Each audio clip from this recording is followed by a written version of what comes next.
you do, but I'm sure that your propeller was crack tested. I'm sure your rudder was crack tested, your propeller shaft, all your engine componentry, like all of the boxes would have been ticked. It's just tough when you know you've done the work and it doesn't go your way. Yeah, well, that propeller was 4 laps old. Yeah. I got it on Wednesday. It turned up Wednesday when I was meant to get it in January. So I was only 4 months late after many promises. And it was guaranteed for 4 years too, by the way, guys. And I got 4 laps out of the damn thing. But maybe they got life. Years and laps confused, mate. Yeah, maybe. But anyhow, we know who we're not using in the future. And, we just have to try again and just don't give up. Keep trying. All right, Harrow, mate, you're an ornament to our sport. You are a 9-time Griffith Cup winner. One of the winningest drivers in the history of the sport. Some would say you've had your fun, but I'll give you the tip. I know you'll be back, and that number 10, I'm sure it's coming, mate. I hope so. There's no guarantees, Bish. You know that, I know that, but we'll be trying. And yeah, just a shout out to my GP1 crew for all their hard work. I'm gutted for those guys as well, you know. I'm pretty gutted, but then to come back to the bank and see the guys that don't get the pleasure of driving a beast like me to have tears down their eyes is pretty hard. Yeah, tough, mate. Thanks for coming and chatting, Harry. I know it's tough, mate. I know you're struggling, but it's great to see you up here, mate. Grant Harrison, absolutely devastated. That's what this sport means to these guys, mate. Yeah. Well, he's one of the good guys of the sport, isn't he? As you said, a seasoned professional when it comes to hydroplane racing. He hasn't just run over one Chinaman, he's actually run down the main street of Chinatown. It's just so heartbreaking to be stuck on 9. And as he said, great words, he's going nowhere. So that 10 is still the dream for the Melton Toyota GP1. I'll tell you one bloke I don't want to be is the guy that made that propeller. Yes, there might be a phone call happening tomorrow morning, I would suggest. But I'm going to go and take a break. Be sure I can hear the AFGPs already out on the circuit getting ready for, I believe this will be their final over 14 minutes. 14 minutes, this is going to be absolutely mega, and we're going to call in the best in the business. Now, what's going on there? Mr. AFGP, Mr. Andrew Murphy, good afternoon, is it? Thank you very much, boys. Yeah, nearly afternoon. No, we're on the early shift. I don't function that well after lunchtime. As you know, at my age, I need a bit of a lie down.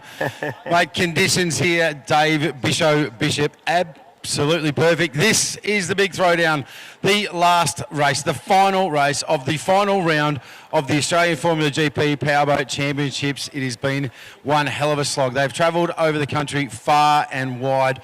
They have been broken gear. They have torched engines. There has been tears of joy and tears of sadness, and it's all going to come down to the next 14-minute final, mate. 14 minutes. 14 minutes of hardcore racing. I tell you what, these guys race hard. They're professionals. Yep. They race in close quarters. They do bump each other from time to time, and they do roll them over and blow them over. We haven't seen any of that this weekend. No, they've been surprisingly clean. Again, but the championships come down to this round, Dave. You couldn't write a better script. If you're a script writer for this, literally every point along the way, from qualifying in hot laps to race 1, reverse grid to finals, all the way through. What happens in this race could still decide the Australian Formula GP Championships. You couldn't write a better script. 14 minutes though, these guys are going to be big dance card. I've just seen the fittest woman in the world that I know, Miss Jessica Pearce, who's over there with the medical crew. And I don't even reckon she could pedal one of these things for 14 minutes around there. I don't know how they do it. And when you ask them afterwards, they don't know either, because they're not all fit men. They just get... It is about muscle memory though too, isn't it? I know, like I'm certainly not a fit bloke, but you know, I do hour races in water ski racing, and because I've done it all my life, your body's just kind of accustomed to it. These guys have been racing, a lot of these guys, you know, Reece Coles. I remember seeing Reece Coles in a issue of Powerboat magazine back when he was about 8, and he was holding his helmet as a junior, and the helmet was bigger than him. That's how long he's been doing this for. So his body's conditioned to it. You know, he could probably be a little bit unfit, but that muscle memory for these guys is critical. It'll be the new guys, the Mitch Williamses and, you know, the Darren Hitchcocks that'll come into this and go, oh my God, what's going on towards the end of that 14 minutes? Yeah, it is. And it's not as though you're throwing bricks or, you know, shoveling concrete, Dave. You're literally soft hands on the wheel. You're making split-second decisions. So your fitness, your heart rate, your breathing all affects your ability to concentrate and make those perfect decisions. I've got to mention, I was listening to an interview with Grant Harrison as I was coming up to the commentary box. Yep. there is a guy that is a perfectionist. He puts so much pressure on himself, and to sit there, and I heard him say at the end, he said, yeah, we've won 9. That's great, Dave, but they're all behind me. Yep. We wanted them to win the next one. Like, Yep. he's just an absolute ambassador for this sport. Yep. Has brought a new standard to his level of sport in this country, and he's still got the fire in his belly. I love it. Half the field here, they're feeling exactly the same way right now. They want to win this race in front of the biggest crowd they see all year. Let's talk about the pole positions, Dave. So I've just had an update from Race Control, and we'll take you through. So out of pole number 13, so 13 boats in this final. It's going to be big. Is, of course, Caleb Frost in Caleb Frost Racing with Wes Frost Marine on board. Now, obviously, his times have been much, much faster than that. However, we've mentioned this already, experimental engine platform, so not in a position to score racing points for this series. It is part of what the plan is for next year to be able to run this engine in the series. So Caleb's going to run from a wide pole, but then we've got our rookies. Mitch Williams, mate. Yes. Problem child, I think the boat's called, and hasn't he been a revelation? He's fantastic. 100 mile an hour club man, Mitch Williams, former water ski racer and commentator as well. Does a bit. And he does a little bit, and got the podcast going, and it's great to see him in the tunnel boat. I still haven't caught up with him this weekend. I'm a bit disappointed in that. Mate, he's got a smile like a Cheshire cat as they head out. So alongside him is going to be Paul Whitten in the gravy. Had a tough weekend by their high standards, mate. Been chasing issues all weekend. Rolled it in practice. Yeah, running out of pole 11. When you start on the back foot like that, you're literally fixing broken stuff on practice day. You're really going to struggle to get the point of the field. So he's in a wide pole of number 11. Darren Hitchcock, mate, he runs out of 10. So the fastest of our provisional qualifiers. Great result for the Speed King, I think he's called in this boat. I can't remember what this boat's called. The Trim Lab or whatever. Trim, that'll be one of those things. I'm just trying to find the name of this new boat down here. Can't think of what it is right now. Chasing Speed. Chasing Speed. Speed Lab, Speed King, Chasing Speed. So Darren Hitchcock from the Upper Hawkesbury Power Club. He's a river rat. He's probably never seen a bit of water this big, actually. He probably hasn't. He has done a lot of water ski racing, so he's done a bit of ocean work as well. So he's done a bit. He's been out and about. Yep. Who we got next, Murph? Mate, the next pole is going to be number 9, and well down the order by their lofty standards is Simon, the Iceman Troy, in the mainline Dynalog machine, the white boat with the red canopy. So he's going to charge hard out of 9. Out of 8 is going to be Mr. Greg Lambert. 777 Motorsport is Lambo. LFR Racing from the Vintage Veterans Powerboat Club. So great to have him in, and he's done a good job. So he's put himself into 8. He's inside the Iceman. So he's done a great job in this big final. Great effort, absolutely. Austin McDonald will run out of pole 6. He's the man from Wallaroo in South Australia in the Copper Coast Marine entry. The only Optimax remaining in this series, and super fast. But these starts, he's just got to nail these starts. He's dropping 3 or 4 boat lengths on the way to this starting dock, so not okay from that point of view. Yeah. So the crew just letting the water settle. They're going to come back here and grid up. Austin's going to run out of 6. Out of 5 is going to be the Victorian Outboard Club's very own Andrew Chilver. So good pole for him. He's had to fight back, had that horror race in race number 1, and he's managed to get himself right up into the pointy end of the field. Had a good run in race 2, I thought. He did, made some big gains. The blue machine of Butler Vehicles, of Reece Coles Racing, will be Mr. Reece Coles, number 4. So he's the guy at the head of the points table. Can you smell that on the air, Dave? That's high performance outboard 2-stroke oil. Not sure I want to go to 4 strokes just yet. It's a sexy smell as it drifts across. Sorry, kids, it's a cool smell as it drifts across the beautiful breeze here. So out of 4, we've got Mr. Reece Coles. Out of 3, Stars and Stripes, the factory DACGs, aggressive into the grid. It's TBR's own Mr. Ewan Bricker. He's almost clipped the wall on the way in. Don't scratch it, Ewan. He means business. So Ewan Bricker is going to run into 3. He's going to be tough from there. Stand up, all our Kiwi bros, because Team New Zealand, the Lucas Oil sponsored entry of Nick, the Wildman Coles, is running from P2. What a result for Team New Zealand. Man, he was fast, wasn't he? And he just pushed through and had a little bit of luck go his way in terms of that penalty for the hit boy from Chile. But he just stuffed it up into that hole, and he just waited and waited for the hole to open up. The hole eventually opened up, and in he went. Yeah, no, it's fantastic to see him. And as I said, that crew have done more work and development in the last 12 months than any crew here. They were being lapped when they first came here, and I mean lapped and shown the front door. They are now winning races, and they're running out of 2 in this big 14-minute final. But pole number 1, David Bishop, mate, I'll let you call it. He has been exciting to watch. It is none other than that man right there. Yeah, Wasp Racing, Will Parker, the Mach 1 machine. And he was blindingly impressive in the last race, mate. He just drove away from everyone. He didn't even have a challenge in the end. Yeah, he was absolutely unmet, and I tell you what, he's going to run out of pole 1. Now, he hasn't been the fastest guy off the dock. Right, Nick Coles has been quick, as has Ewan Bricker, but Reece Coles Racing, the blue machine that's going to run out of 4, in the last couple of races, he's been the first guy across there to the pins. So he has set the line, and it's been a very tight line. You're going to have to watch it. This is Sheep Stations. This is the last round, right? The Wasp Racing boat out of number 1. He's probably not in championship contention, right? But he can podium here. Yeah. He will not want to lose this race. He wants to win it in front of the 10,000 people on the bank. He's excited to watch. Don't look anywhere else right now. For that first turn, it's going to be that man out of pole number 1, the one to watch. You know, you say you don't look anywhere else, mate. There was points in that last race. We didn't know where to look. It was all going on everywhere. So it's absolutely amazing. And sorry to the people watching the live stream, because we're probably not commentating what you're seeing, but it is just going on everywhere all over the track, and we're just trying to keep our eye on the particular battles that are going on throughout the race.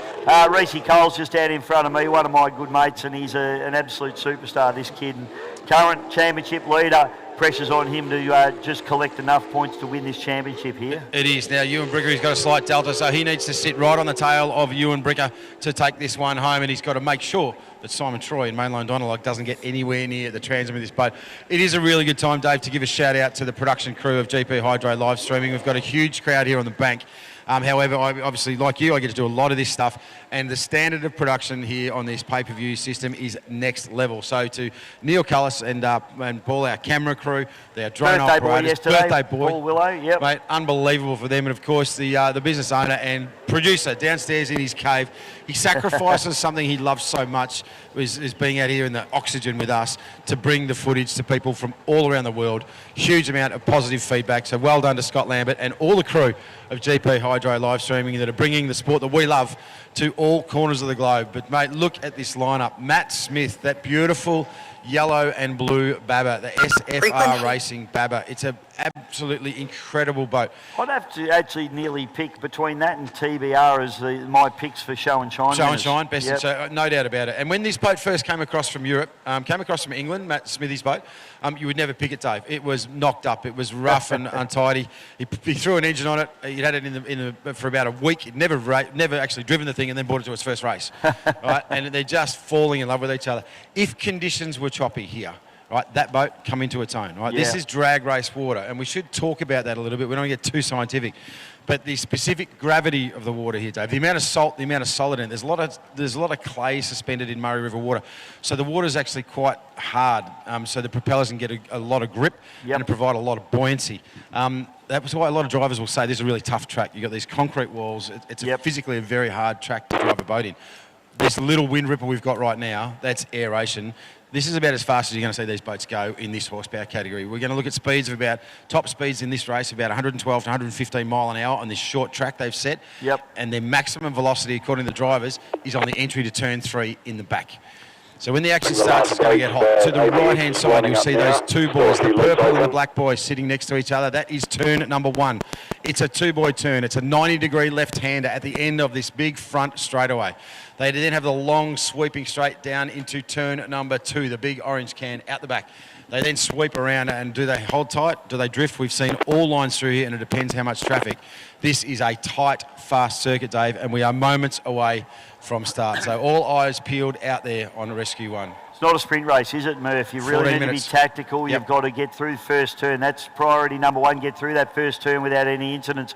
That's where most motorsports go pear-shaped, isn't it? Car racing, when we see them all funnel down into the first corner and they all bounce off each other like ping-pong balls. Got to get through that, and then you've got another, 13 and a half minutes to continue on. So it's going to be all about who can get the job done, and we'll see, I'm sure we'll see lead changes as we go through here. Mate, the intensity's building. I get anxious at this one. Now we're talking about 13 of the best drivers anywhere in Australia. We're about to go to 2 flags. Dazzling Don McClimate, the man out there, the Baywatch superstar. He was David Hasselhoff's stuntman. He's out there in control of our start. Simon Kerwood, the officer today, he is satisfied that we are ready for the start. We've got some radio interference there on the PA. Apologies for that. Not sure where it's coming from, but all these boats now pointing across. 2 flags, Murph. 2 flags. Here we go, ladies and gentlemen. First flag will lower. These drivers, they are absolutely on a razor's edge. They want to get a launch. Who will it be? Let's watch pole number 1. Can it be Young Will? Beautiful launch from Reece Coles out of pole 4. Reece Coles has got the best getaway. But boats 1 and 2. Nick Coles is away to a flyer out of New Zealand, but so is the Mark 1 machine. But it's going to be Reece Coles. He's going to go in pole number 4.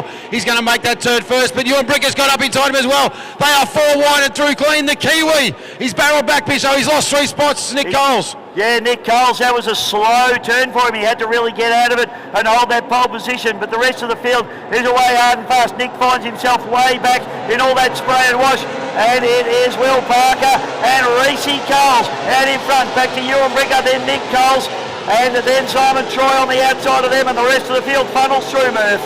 Right, that's a beautiful run out in front. We've got to keep your eyes on the front of the field because this is a drag race. You get that early advantage. If it's going to go wrong from a point of view of over-trimming, it's going to happen now.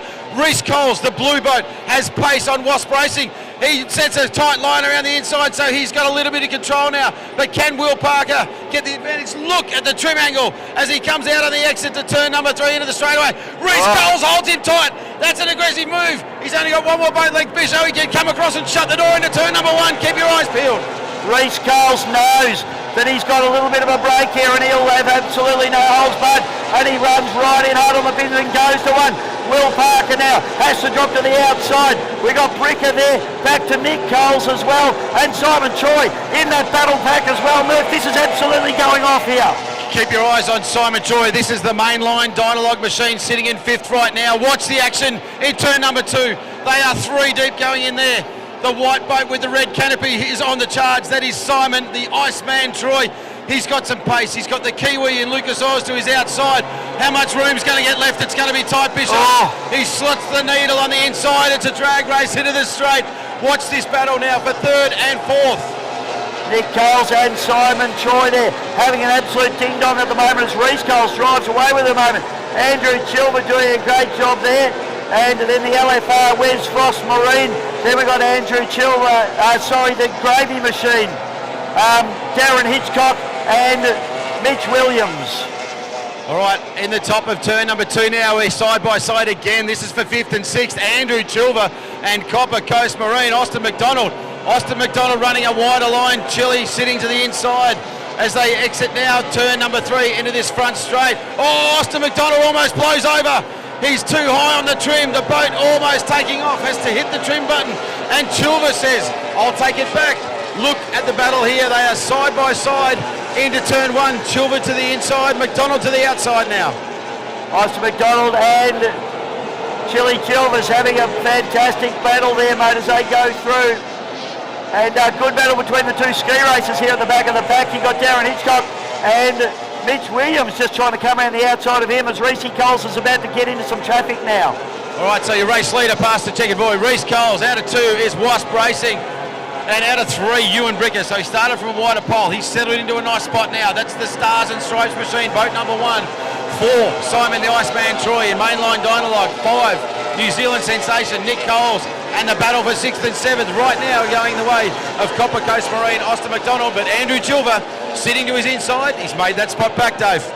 Matty Smith just following in behind those guys. Then it's the 777 LFR with Greg Lambert. And then it's Paul Whitten. So Widow looks like he's up and about a bit more than he was. But this lap traffic's going to start to come into play now as Reece Coles starts to make his way past Darren Hitchcock. All right, so it's hard to know where to look right now. There's battles all across the field. Now that initial adrenaline is starting to burn off with these teams, mate, so they've got to take a breath. They've got to settle in. This is 14 minutes. It's a long race. The boats burn fuel off. Their weight balance changes every lap as conditions change. You have to maintain focus. It's not uncommon with 2 or 3 minutes into the race where we see the first of our driver incidents where they over-trim these boats and they end up upside down. So keep your eyes peeled. It could happen anywhere. But right now, a very solid run from that blue machine in Reece Coles, your race leader. He goes up the inside of Mitchfield. Look at the crown Mitch Williams has made on Darren Hitchcock. I tell you what, he'll be letting him know about that afterwards. Will goes through there in 2nd place. 3rd place is now Simon Troy, mate. He's got a good break there on Nick Coles. Yeah, he certainly has. Simon Troy's got the bit between the teeth, and he's got a long race to do this. He has that habit. That's why we call him the Iceman. He is relentless under pressure. He just does not falter. The gear has let him down this weekend, Dave, but he is going to push forward for all he's worth, and it's not out of the reality to see him find the back of Will Parker and second spot on the podium. Caleb Frost there having a good run as he goes around the outside of Greg Lambert, and Reece Coles is coming up on this battle pack now, so more challenges for him as Mitch Williams goes through, and Will Parker will head up the inside of him. In fact, Mitch Williams takes the line there, so Will Parker's going to have to work for that one, Murph. Yeah, I want to pick up some footage of Matt Smith racing, the yellow boat coming onto the straight right now. Have a look at this Babber. This boat is getting faster lap by lap. As said, Smithy, absolutely experienced pilot, and he's now starting to make gains on Andrew Chilver in front of him, who is no slouch. You can see he's starting to get to the misty spray in front, so your vision starts to become impaired, Dave. But a beautiful corner in that Babber as it streaks down the back straight. It's got a really nice attitude, that boat. I love the way it looks. It looks angry when it's sitting still. They've got a problem here with Paul Whitten, mate. It's all trimmed in, and they may even have a trim issue on that boat, but he's sending it back into the pits. That's a shame there for Paul Whitten. So first of our retirements, shout out to the crew of Gravy that they are off course in a safe zone, so we are under racing conditions. Our race leader entering into turn number 2 right now, the blue machine of Reece Coles Racing. A little bit untidy on the exit that time, babe. So as I mentioned, fatigue and concentration really starting to play a part. Got a bit of lap traffic. Caleb Frost sitting to his outside. But sorry, that's not a 777 Motorsport, so that's Lambert. So he's trying not to get lapped here. But the Reece Coles Racing machine has put a number on him. The beautiful DAC, it's one hell of a boat, and he's pedaling the wheels of it right now. Will Parker still doing a good job in second place, back to Simon Troy into third place, as he has a look up the inside there of Mitch Williams as they go through. But Murph, we got 7 minutes and 10 seconds left to run in this race. So Smith in the front straight now, starting to just creep up lap by lap on the back of Chilver. So Chilver, I think his prop selection has been their issue for them this weekend. And actually it was a very untidy corner by Matt Smith then. He dropped 3 boat legs. So the boat unloaded the inside sponsor and kicked him out wider than he wanted to be. So a little bit of ground to make up right now. But Will Parker just coming past the start finish right now in boat 102 in the Wasp Racing Mach 1 Motorsport machine. Mate, he is not going away. He is holding that spot from Reece Coles in front of him, but he's got a lot of work to make up. The Lucas Oil's Nick Coles machine just working his way up through the inside there of Mitch Williams as he goes past. Mitch Williams, a rookie, of course, doing a fantastic job. But Murph, we're just over half race distance now, and they'll be starting to get tired now as Reece Coles ticks off another lap. You're right. Ewan Bricker, mate, stopped in the middle of the course. Oh, I was just sitting here. We've got another boat pulled off. We've got 2 boats now off track. So Ewan Bricker did not see him. No. So I missed that completely. Ewan Bricker, who was right up there with a chance at this, has pulled off in the final. So the reigning champion, TBR Racing, is currently motionless in the middle of the course. And we've also got... I reckon that's Mitch Williams, it is. Mate, pulling Problem in. child, Mitchell Williams, the Upper Hawkesbury Powerboat Club, the new provisional driver, has pulled to centre of course, so he's got dramas on board, and that will change things in this points tally, Bisho. Yeah, and it's a shame for him because he'd overhauled his fellow rookie in Darren Hitchcock from the ski racing world. He was going to give him a bit of curry about that, I would have thought, but unfortunately for Mitch, they're in the centre of the course and going nowhere. Now, I want to keep our eye here on this battle with Austin McDonald and Nick Coles. So the Lucas Oils and the Copper Coast Marine. We've just over half race distance now, so you've had that initial adrenaline hit, your heart rate's settled. You've gone through the first stage. If you're going to make a move, Dave, now is the time. You're going to have to take the bit between the teeth and say, right, I'm going to get to the trans of that boat and I'm going to pass it. Right, as these boats change with their fuel loads, the boats can come on song. So I want to keep our eye on that battle over there because that's probably the tightest battle for a podium spot right now. As we come into turn number 3, the exit near the bridge, Nick Coles, the New Zealander, he's got a lot to fight for. He's got a big bag of points. He's a podium chance for the Australian Championship Series. He wants to make sure that Copper Coast Marine does not get past him. 4 minutes and 40 seconds left to run, mate. I'm also really watching with interest Caleb Frost carving his way up through the field in the V8 as well. I think it's pretty exciting to know that that boat, A, isn't blindingly slow, and B, it's not blisteringly fast, it's blowing everyone off the water as well. So I think those engines are going to work well into this series.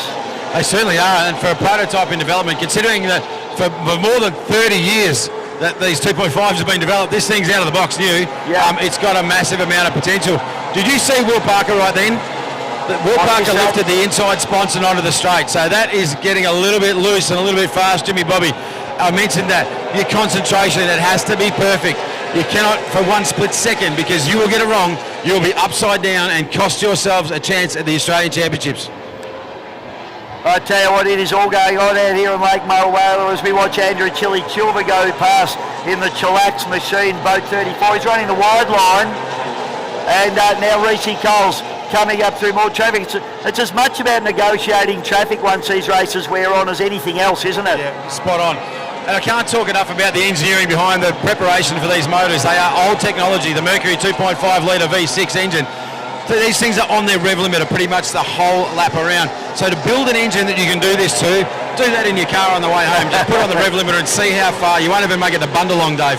Yeah. And these things, and I said Reece Coles in a commanding position right now, but he has one piston ring slap. He has one micron of adjustment out for that engine to shut down, and his dreams will vaporise. That's right, as he goes up the inside there of Matty Smith, and doing a great job is Reece Coles at the moment. He's got that gap. That's probably a 10 to 15 second gap on Will Parker, but have a look at Simon Troy coming at him. Yeah, I was just you picked it up as well. I was just looking at the mainline dialogue we're seeing. The Iceman is coming. Will Parker, I mentioned, is a little bit untidy on that last couple of laps, and that's cost him probably 4 or 5 boat lengths. So this is the white boat with the red canopy in the back straightaway, heading into turn number 2 now, the mainline dialogue machine. He's taking boat lengths out of the man in front in Will Parker, and you can see there again, Dave, he's picked up 2 or 3 boat lengths, so there's a battle coming. This is for second place, I think, outright. It is, mate, you're right. Second outright, and have a look at this guy, the Iceman. He swaps to the outside. We've got a problem. Will's got a problem. Will Parker's got a problem. Second spot, Simon the Iceman Troy, the mainline dialogue team stands up and shout, Will Parker is out. That is a horror story for them. What a shame for Will Parker. He's been so fast all weekend. The boat goes, it accelerates now, backs off again. Nick Coles goes up the inside of him. They all go up the inside of him. Will Parker will be shattered with that, mate. We've got 1 minute and 50 seconds left to run in this race. Can he keep it circulating? If he keeps it circulating, he will get finishing points in this race, and that might be enough for a spot on the Australian Championship podium. He needs to get off race line a little bit, I've got to be honest, because he's causing a bit of consternation. But what a result for the Iceman. He will be channeling all his mental energy at that blue boat in the back straight, saying, cough, cough, run out of fuel, have a problem, because he won't want that because he wants to win fair and square. Yeah. But now in second spot. So your race leader, ladies and gentlemen, Reece Coles, the blue machine in turn number 2 on the bridge end right now. Second place, mainline dialogue in the back straight, the white boat with the red canopy. Third place, Team New Zealand and Lucas Oils. 1 minute and 6 seconds left to run, and Reece Coles, if he can bring this thing to the finish line, will be the Australian champion for 2025. Mate, and they have been dogged all year. They had some horror rounds, and he's had to make a little bit to make up. It hasn't been seamless. Missed out on a bag of points after an incident in round number 2, but he's fought hard. Now we've got another boat. That is Will Parker going slow at the bridge end, so he's pulled way off the track. So he may well be a DNF, Dave. It's already a tragedy for him, but he looks like he's trying to limp the boat, but it just doesn't want to play the game. Murph, 30 seconds till we see the last lap flag. I had a bit of a moment then because I'd lost Reece Coles racing in the There he is. Yep. 777. I lost him. I was looking for him on course, but he's coming into turn number 1 right now. Up the inside of Greg Lambert. Line. This man can drive, I tell you. I hate to think how many kilometres, how many laps, how many corners Reece Coles has pedalled one of these Formula Tunnel boats. But he's putting on an absolute show right now out in front of this big, big field of 13 of the very, very best. Reece Coles on the cusp of becoming the Australian champion. Our time is up. We should see a yellow flag. We do. This will be the last lap. Put your hands together for him. Get up out of your chairs. He's got one more lap to seal the Australian Championships for 2024-2025 in the Formula GP. He's through turn 1 clean, Bisho. Let's pick him up into the back straight. The flying blue Reece Coles racing machine. He's a man from the Upper Hawkesbury River. He loves this sport. He's the president of this particular club. He's got one more quarter to go. Bring him home, Bisho. Reece Coles, he lives up there on the McDonald River, just off the Hawkesbury River at Wiseman's Ferry. And he, as Murph said, the president of the AFPGP, he brings it home. Stand up, ladies and gentlemen, wave your hats and programs. Reece Coles wins the 2025 Australian Formula GP Championship in fine style. Greg Lambert brings it home. Andrew Chili Chilvers brings it home. Matt Smith, Smith Family Racing is one lap down. Here's your second place getter. Go wild for them. A huge comeback. Simon the Iceman Troy, the team from Mainline Dynalogs and Team New Zealand. Stand proud, Lucas Oils and Nick Coles. Third spot on the podium here at the AFPGP. Yarrawonga Copper Coast Marine is home. As well, give him a round of applause. He has got a finish time there, Murph. He has, so he stopped the clock. So that is points for the Mach 1 Motorsport Martina Will Brown. Caleb Frost Racing is home safe and sound. But yes, the man from Wallaroo, Copper Coast, with a fourth spot, the Optimax, the sole remaining Optimax. Great job from that, guys. But Bisho, few tragedies out there, looking out there. I can see the beautiful stars and stripes of the factory DAC Team Bricker Racing. Ewan Bricker standing aloft his broken steed. He'll be a bit heartbroken, but I can tell you what, take nothing away from the team of Reece Coles Racing. They have been faultless this weekend. They prepared the boat beautifully. The man can drive. The crew have worked super hard. A deserved win. And put your hands together for him. Take your hats off. Give him a wave, ladies and gentlemen. Boat number 14, Reece Coles Racing, your unofficial Australian Formula GP powerboat champion here at the beautiful Lake Mulwala. You reckon he's excited, Dave? Oh, I just don't barrel roll with Reece, that's all I can say. He gives the crowd a hose off. On your Reece, you're a champion for 2025. He's one hell of a competitor, and you can tell that. It smells good. It smells good. Congratulations to all our competitors. Hey, ladies and gentlemen, Darren Hitchcock there as well, mate. Well done. Here's the Hitch at home. Beautiful job by him. This brand new boat, his second ever race meeting, and I tell you what, doing it beautifully. There is Copper Coast Marine, Mr. Austin McDonald, the South Australian from Wallaroo. Go wild, Team New Zealand. Nick Coles and Lucas Oils. Gee, they've got their money's worth out of this bloke. Oh, haven't they, mate? Absolutely. They need to give him a pay rise next year, I reckon, Murph. I think so. There's Matt Smith, the nicest man in powerboat racing, is and Smith Family Racing. That beautiful, beautiful yellow and blue Baba. Mate, I wanted to say to this huge crowd here, we hope you've enjoyed that. That was some of the cleanest, toughest racing we've seen in this series. I know that our drivers, they feel honoured and privileged to be part of this event. You know, you come to this event, you got 5, 6, 7, 8, 10,000 people on the bank. And mate, you've just seen some of the very best do what they love the most. But on behalf of all of our sponsors, the Four Tree Lawyers crew, our major event sponsors, Project Roofing, 321 Ignition Media, and of course the team at Mercury Marine, from all the Australian Formula Powerboat GP officials, I want to say thank you so much to the Victorian Speedboat Club and the Moira Shire and the Yarrawonga Tourism Commission, all those people that got involved in putting this event on the water. We hope you've had a good time, and we hope you'll have us back. Thank you so much for doing what you guys do, and good luck for the rest of the weekend. Big thank you to you, Andrew Murphy. You are the best in the business, my son. AFGP's main commentator, and you just saw why, ladies and gentlemen. He's the best in the business. Thank you, mate. Awesome job, awesome racing. Championship gets wrapped up today. Doesn't get any better. Beautiful weather. There's going to be a party in Yarrawonga Mulwala tonight. And Murph, you can go and take a breather, go and get a hug from your mum, have a lie down, a cup of tea. And we will see you a little bit later on, my friend, while Vaughan and I keep working. Thanks, mate. Well, Vaughan Royal, welcome back into the commentary box, mate. How good was that? Some of the best power racing I've seen for a long, long time. That was, as Andrew said, very clean, very fast. And as per usual, there's the normal drama stories out there as well. As the stricken boats are getting returned behind our rescue crews.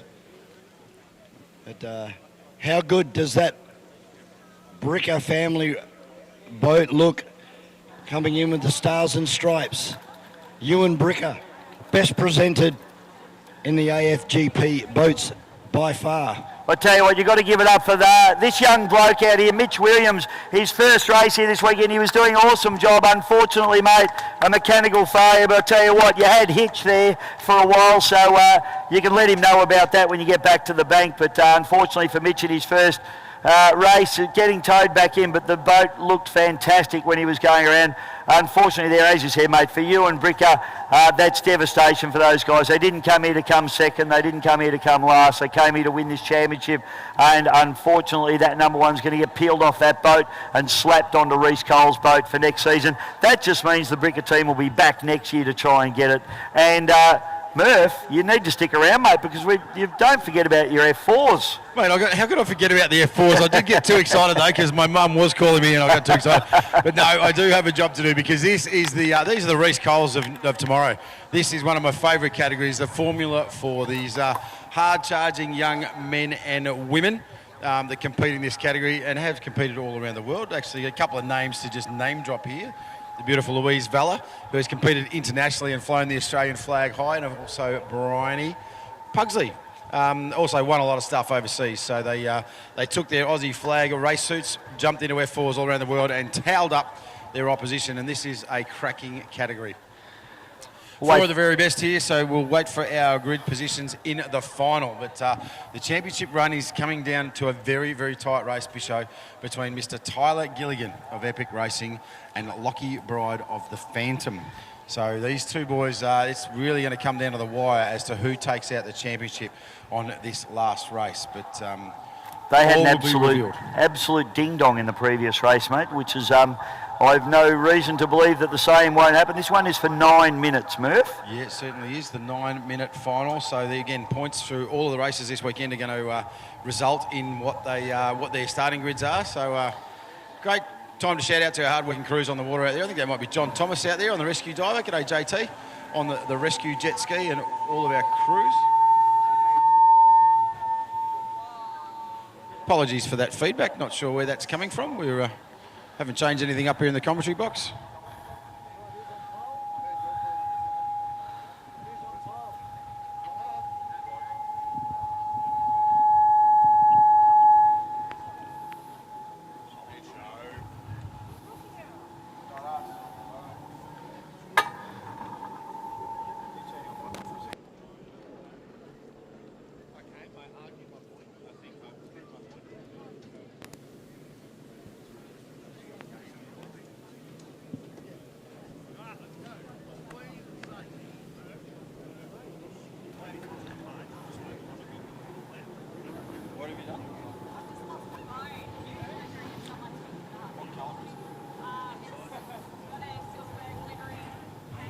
All right, we've had a mobile phone lost. It's got a silvery, glittery case, and it's mine.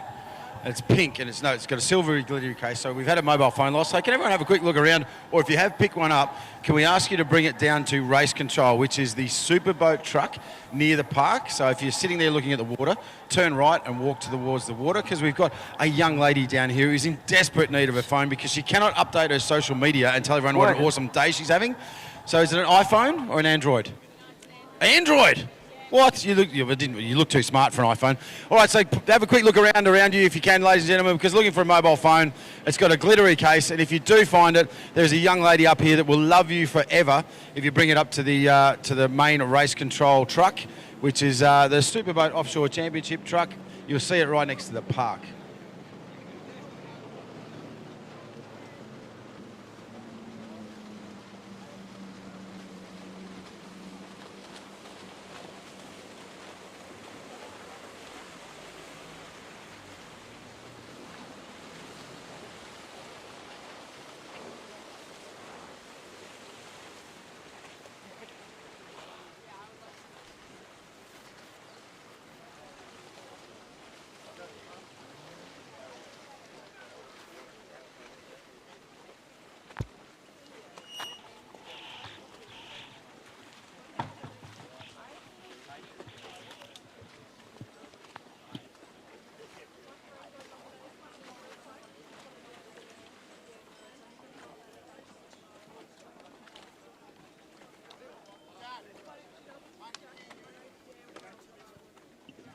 Massive shout out to Scott, because he's just come all the way down. He's run 15 kilometres to tell this poor young lady that he just handed her phone into the canteen about 15 minutes ago. So look out, social media is back. The balance is restored. There is Charlie, the legend Kerwood. Hi, and his beautiful partner. You are still punching, by the way, Charlie.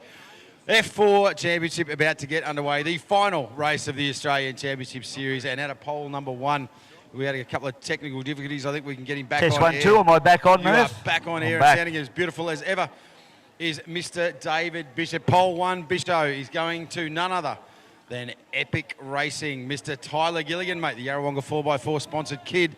Big result from him to get pole 1 in the final.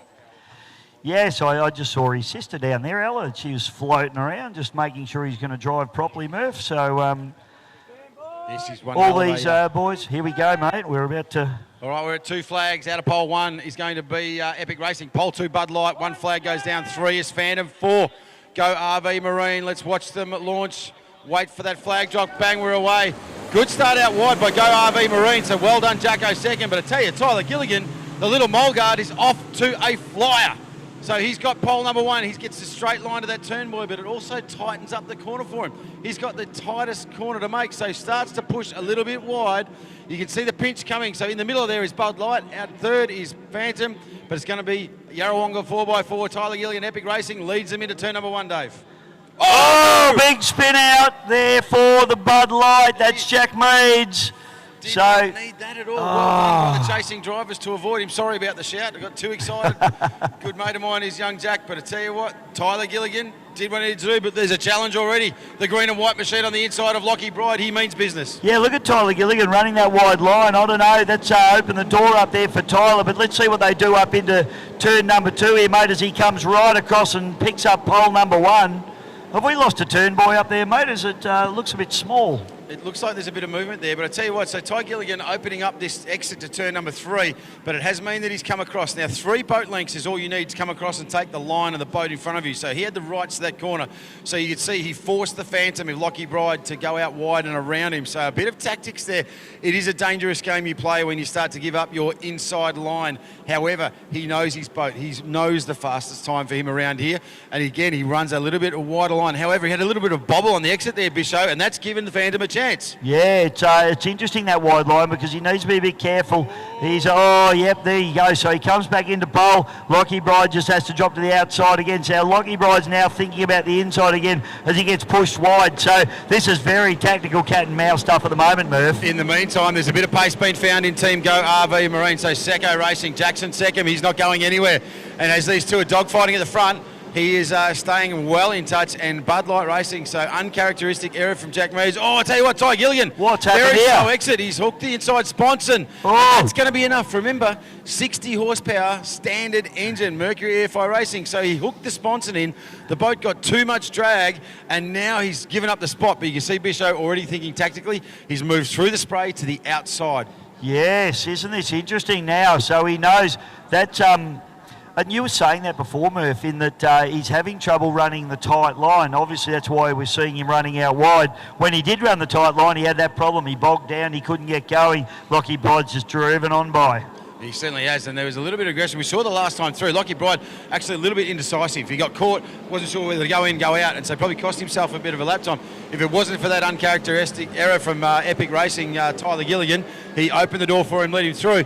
But there's a nice battle happening now down here, and definitely some gains made. So not sure what they've changed with Go RV Marine, but definitely some gains made there with Jacko Seckham, the orange and blue machine. He's under a bit of pressure. Meadsy getting a bit untidy behind him. Bud Light's getting a bit anxious. He just ran through the wash of Jackson Seckham there, and the boat just looked a bit squirrely as it went in, and I was a bit worried that he was going to turn it around again, but he did a good job. He hung on to it, and Jack Meads is throwing everything at Jackson Seckham here at the moment to try and get around him.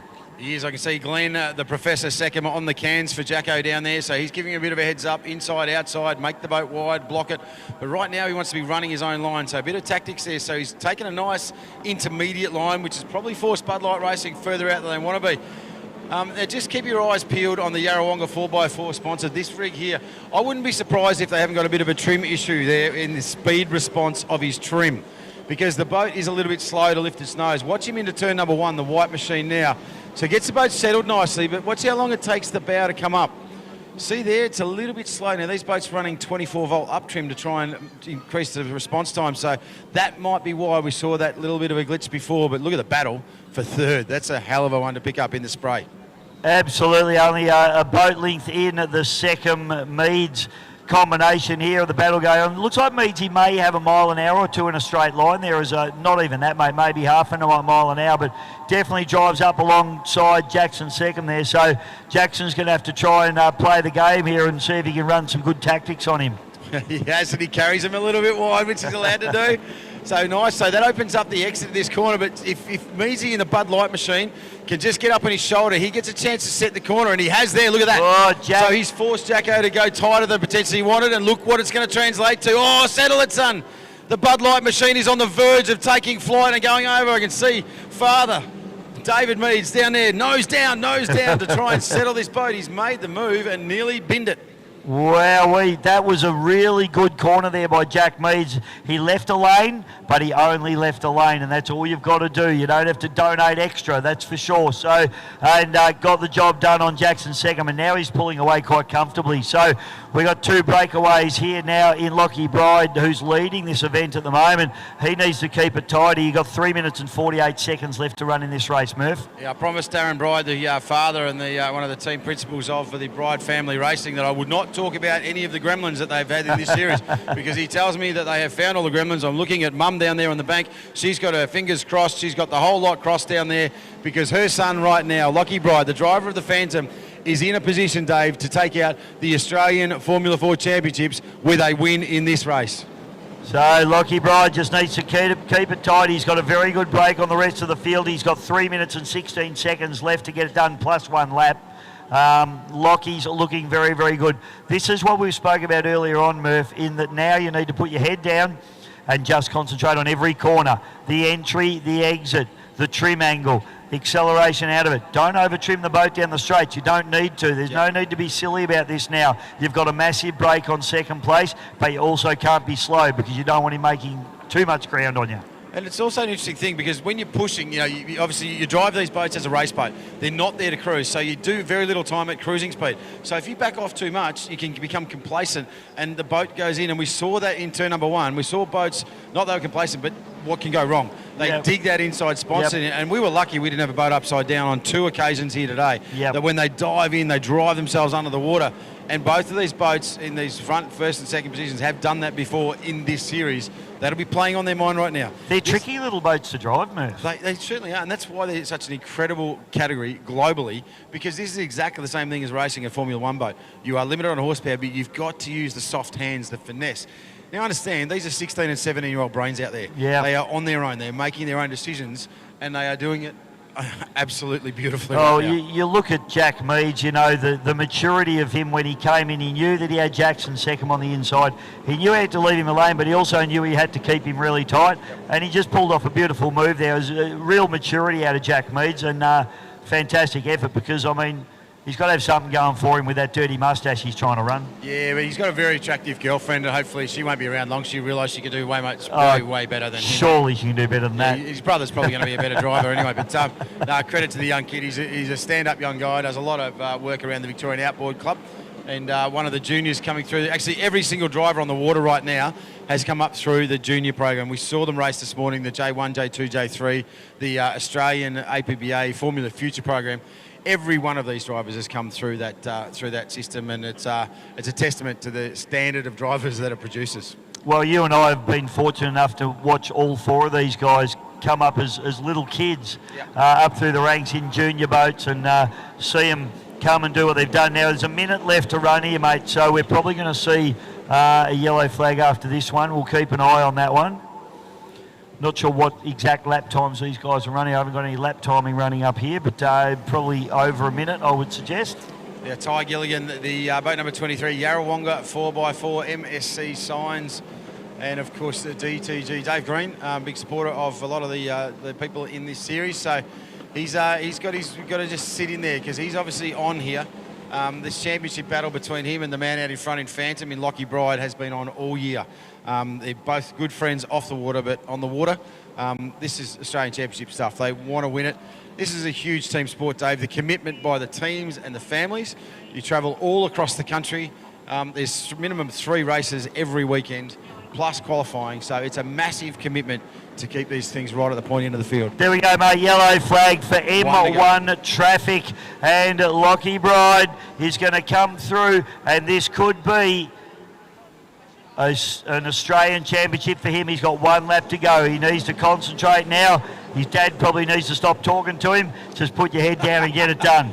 Well, I can see Mum Josie Shaw down here. She's got the phone out and she's just uncrossed her fingers and she started to take a breath. I was going to get a medic down here just to check on her sisters down there. She's on the poles as well. So the beautiful Riley bride, Dad's down there sitting comfortably on the water's edge. They will go bananas. He's entering turn number 3 right now. This is the white boat with the green machine. We pick him up on screen, being televised live around the world. If you're watching us internationally, keep your eye on this kid. Remember his name. He's about to swing out wide and pick up the crowd, Dave, for his last lap. This will be the unofficial Australian champion for Formula 4 for 2025. Go wild for the kid, the driver of Phantom, and all the team of Bride Family Racing, Mr. Lachlan Bride, ladies and gentlemen. The Prey Mantis gets it done, Murph, as we come through, and it's going to be 2nd place, and it is Tyler Gilligan in the Yarrawonga 4x4, getting it done beautifully. Congratulations to Ty, the Epic Racing crew and all of their fans, and Mr. Bud Light Racing himself. Didn't see him all series, but when we did, he was electric. Well done to Mr. Jack Meads, and welcome back to the pointy end of the field to this young gun. Give him a round of applause. This is Jackson, the Wild Man second in the Go RV Marine Machine. First time back after destroying that boat, and great to see them back out on the water. But I tell you what a competition, what a series. It's been a privilege and an honour to watch these guys race. They've had horrible conditions. We've had to call races off. They've been submarining. They've been upside down. I can now talk about it to Darren Bride because they've had horrible electrical issues. Yeah. I can see his sister down there, the beautiful Riley Bride with the terrible Pit Viper glasses, just fist pump in the air. Yeah, they are shocking. Well I think she's pretty enough to pull it off. But, he's going to come and buzz you along the crowd, ladies and gents, so please take your hat off and wave it in the air. He can't hear you, but he can certainly see you. This is a 17-year-old kid that's just achieved one of the things he's been chasing for a long, long time. In an Australian Championship of Formula 4, he'll have tears under the eyes of the cockpit. I have right now. I know his mum will be beside herself down there. Oh, look at him. He's got the hatch going. The Prey Mantis, looking right, ladies and gentlemen. Australian champion for 2025. Give it up for him. Great drive.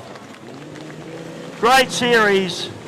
And he's going to blow that Mercury 60 AFI up, just trimming it to the moon. And he's a member of the Victorian Speedboat Club, mate. They hate our boards, those guys. And I say it's got VH registration, Victorian Hydroplane. So there you go. There you go. They're very confused. Hey, mate, well, that is actually formally me done. So I thank our sponsors before. I'll give them one more shout-out. 4 Tree Lawyers, Project Roofing, the team from Mercury, 321 Ignition Media, all our support partners throughout the highway. Most importantly, all of our driving members, our support crews and our families. Mate, it's been an absolute privilege and pleasure. I said this before. That is the Australian Formula Powerboat Grand Prix Championship signing off. I can see the Phantom Racing crew just casually heading back here because I think there's going to be a little bit of showboating. And tell you what, Reece Coles will be upset he didn't think about this one before. But I think it's time for him to buzz the tower. I'm going to let you guys go and welcome back to the commentary box, Mr. Vaughan Brewer. As I go down there and personally congratulate that young man on achieving something he has dreamed of for a very long time. Thank you, Andrew. Good job, mate. Thank you very much. Vaughan Brewer, welcome back into the commentary box. And the kids have got the job done there. It's not a junior category, actually. We talk about it like it is. It's just where all the juniors tend to go after they come out of the junior ranks. But Lockie Bride, ladies and gentlemen, he's got the lid off now. He's got the checkered flag in his hand. The Prey Mantis, give it up for him as he comes out. We want to see some donuts. And now the boat won't start. Yeah. better I tell you what, better now than earlier. There he goes. He joins an elite group of kids under the age of 18 that actually have won an Australian title. Yep. That's like the pinnacle of his particular sport and a well-deserved winner. I know I was talking to Darren earlier on this morning and that they were up fiberglassing that boat last night. Yeah, and, what a turnaround. They put their heart and soul in it. Congratulations, Darren and Josie as well. Fantastic effort. And let's hope he doesn't barrel roll it doing this stuff. That'd be embarrassing. And Lockie Bride, ladies and gentlemen, give it up for him, your Australian champion for 2025. Fantastic presented boat as well. Beautifully turned out. Yeah, Darren works his butt off. Congratulations, mate. Congratulations, well done. Darren. Hey, Darren, they want their flag back, mate. And, of course, Riley Bride is probably really the one that's done all the hard work there. Good on you, Riles. Well done. Good on you, Jose. Congratulations. She's been polishing that boat day and night for a week. She's actually definitely the most intelligent one in that crew, for sure.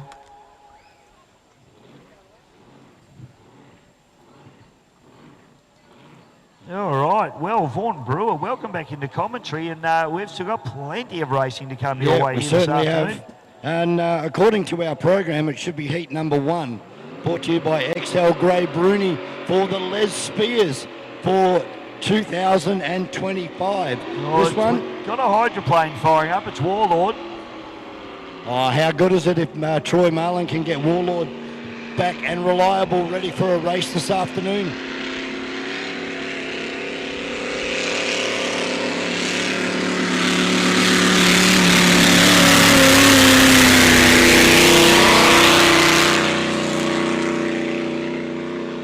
My man, Troy Marlin, he's a big unit. He's a big operator, and he loves the big occasions. Unfortunately, Griffith Cup for him didn't pan out the way that they wanted it to. He's probably the fastest boat here.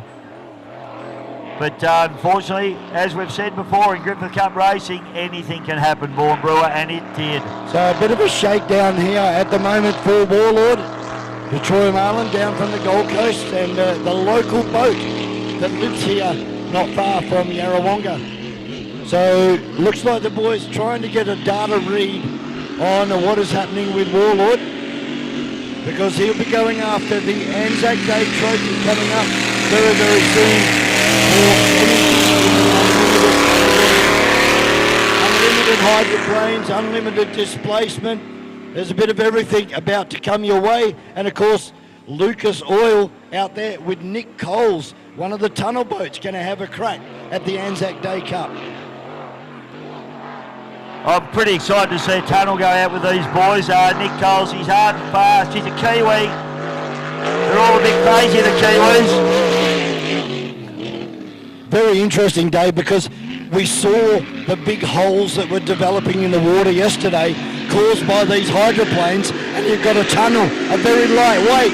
It's very narrow.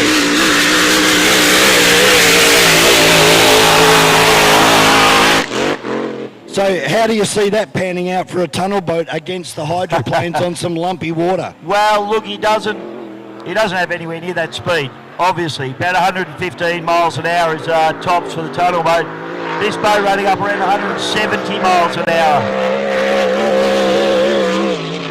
But tunnel boats go around corners like nothing on earth. And that's where they'll make up their ground. They'll run pin to pin. So while the hydroplanes running down the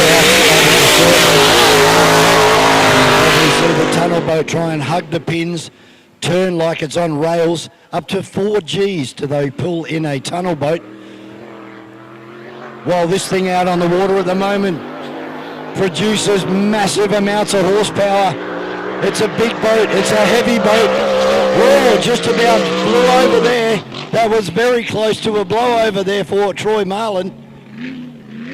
See if he's going to go on with it for one more lap. Really trying to get a good data read at the moment, I would say. Yeah, he's pretty happy with the boat, I'd say, mate. He's stayed out. He's pushing along.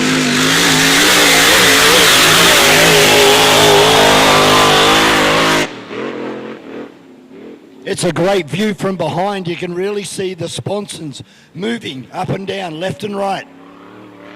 Yeah, they just float, don't they? They just float on the surface, and plenty of air tucked up in that air trap. And as I said, mate, I think this is the fastest boat here this weekend. Well, again, he has to back it off about halfway down the back straight. Now, the wind, Dave, I reckon it's changing directions at the moment. Well, it's just come up, hasn't it? Yeah, and just she's coming across the lake from the New South Wales side. So as Troy's heading down the back straight, it's coming from the left driver's right-hand side. Then it's opposite. You come down the main straight, and it's actually blowing against the canopy on the left-hand side. That's going to have massive implications for all of our drivers.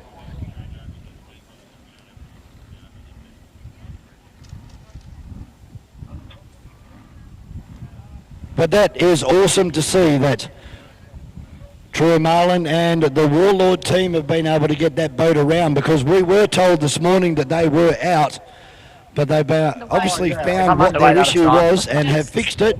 And going by that performance, he's going to be right up there for the Anzac Day trophy. Just watching Lockie Bride get the photo opportunities and everything down there in the pits as well. So well done to Lockie with all his team around him as we go to the boat ramp now, and we're just having a look at the fusion machine.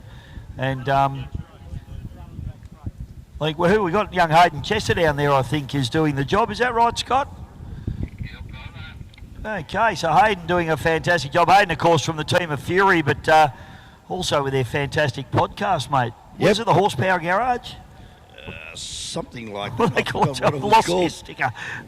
You got to get onto it, actually. I'll get it right for you.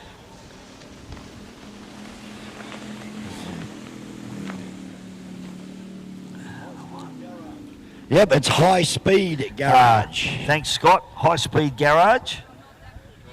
Having a look at Transonic now on our live stream, thanks to GP Hydro Live. Having a look at Transonic. Has Hayden got a limp? He looks a bit awkward there. Camera's flopping around a bit. This boat was extremely quick yesterday. Don't know what happened there this morning in that heat that he had for the 6 litre race, but maybe they found something with the boat.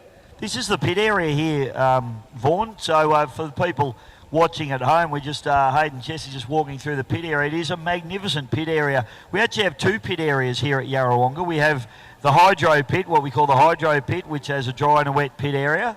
And Hayden at the moment is down where all the displacements and the outboards are. So just having a look there at Supernova as well, the twin turbo machine of Scotty Cleaver, all the way down from Harvey Bay in Queensland. So it's great to see him. But conditions absolutely beautiful. We've got a crew there. I can't quite pick up all that. I think that was a Cleaver crew there. And Hayden's having too good a time down there in the pits, I think. But as far as another one of our debut boats, that one, it did have a little bit of trouble yesterday, but they certainly fixed it up and competed in the B main final for the 2025 Battery World National Drivers' Championship. So well done to the Supernova team and Scotty Cleaver. That's another one of your ski racing mates. I got a few of them. Reece Coles can sod off too, by the way. He's picking on me. Reece, current Australian champion, by the way. Geez, I hope his head doesn't get too big. We'll find out tonight, won't we? Of course, our trophy presentation happening over there at the Moala Ski Club. If you're free, it's going to be a fantastic night over there. There's going to be some stories told and some sherbets drunk. There'll be lies. There'll be a lot of lies. Oh, yeah, lots of bench racing starting. Absolutely. I was just having a look there. Where's he gone to now? What boat's he looking at there? Oh, that's Odin 510 he's looking at there. And they would be one of the contenders too, Dave, in the Les Spears Memorial for the unlimited displacements. They seem to have made it through their final in the Drivers' Championship. So just have a look in the background, mate. For those that don't know, that is full V8 supercar trailer, semi-trailer that they transport this boat in. Full workshop facilities for, and then see the DVBC on the back of the boat, transom of the boat. There's Dargle Valley Boat Club, so they're proudly representing the Dargle Valley up there near Wiseman's Ferry. They don't muck around, Team Constable, do they? No, they don't mate. do things by halves. Have a look at that trailer. That is serious stuff. I haven't caught up with Rob this weekend, but always good to catch up with Robbie Constable and his team. Ryan's done a brilliant job here this weekend.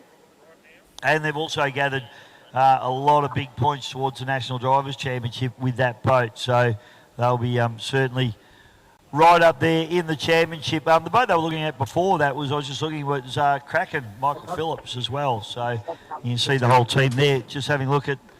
Unfortunately for Michael Phillips and Kraken, he came to a stop prior to the commencement of the B main, so didn't quite make it over the line for his first crack at a round of the Battery World National Drivers' Championship. Of course, round 2 taking place up there in Lockyer at Lake Dyer for the Gold Coast Powerboat and Sports Club. So if you're looking for a holiday, check the calendars and check the National Drivers' Championship Facebook page. We'll get all the dates and everything, and go for a family holiday up there, and while you're there, come and check out Lake Dyer and round 2 of the Battery World National Drivers' Championship. Tate Ramsey, mate, they are changing a prop shaft as we speak. So they've had an issue with a prop shaft in the layout. Now, would that have been maybe possibly because of that jumping around out of turn one? Definitely possible, mate, for sure. Like, we don't know for sure, but it would have put a lot of strain on everything. I still am in absolute shock at how fast that boat went down the back straight. It was more the recovery aspect, wasn't it? It took 2 huge, big leaps out of the water, but that... Hey, Dennis. Anybody else that would have Smile, slowed you're on their the live terminal stream. speed down the back straight, not Tate Ramsey. He put the power down like you see a lot of times when blown boat drivers panic when they've had a little bit of an issue and they're trying to get the power down quickly out of the corner to get going again, and they blow the boat out of the water, and he did that. 9 times out of 10 when you see guys do that, that's the end of them, because they're done, you know. They've blown it out of the water and they know they've lost a lot of ground. He is like a dog with a bone.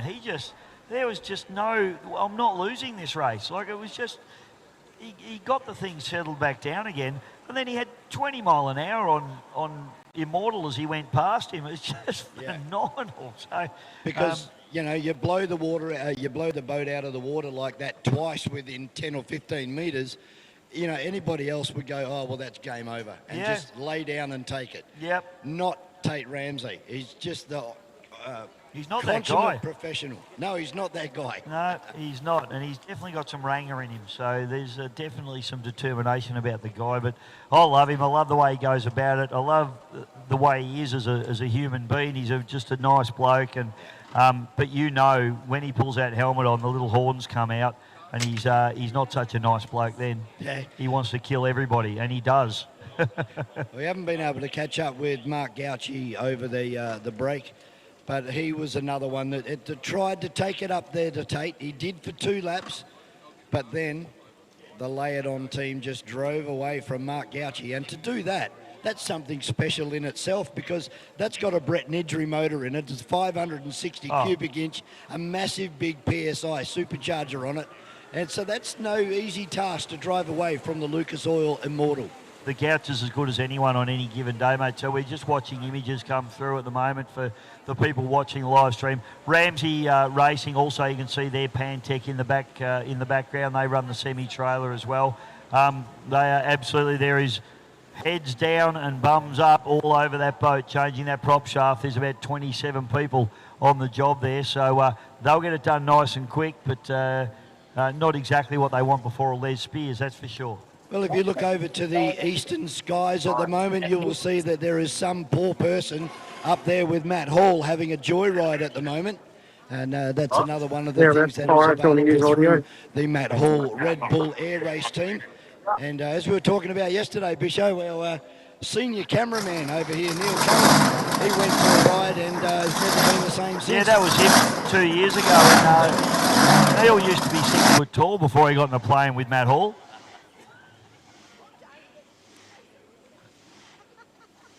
So isn't it funny that wind's dropped off again now? So pretty much perfect conditions for our next event, which will be out on the water very shortly. Until then, I think we might take a short break here.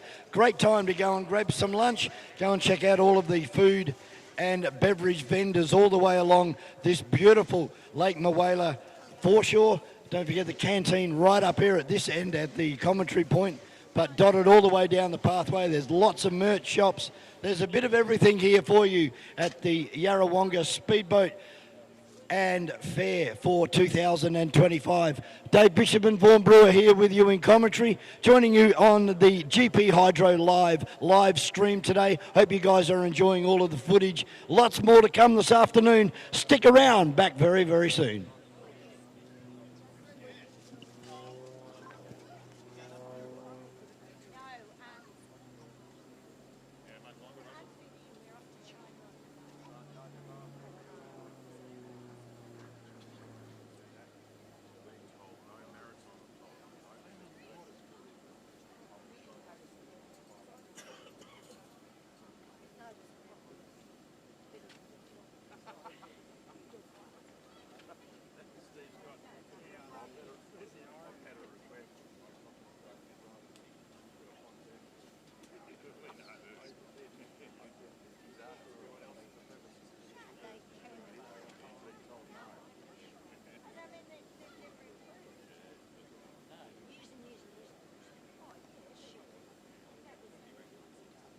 that was laid on just warming up just there.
Fisho.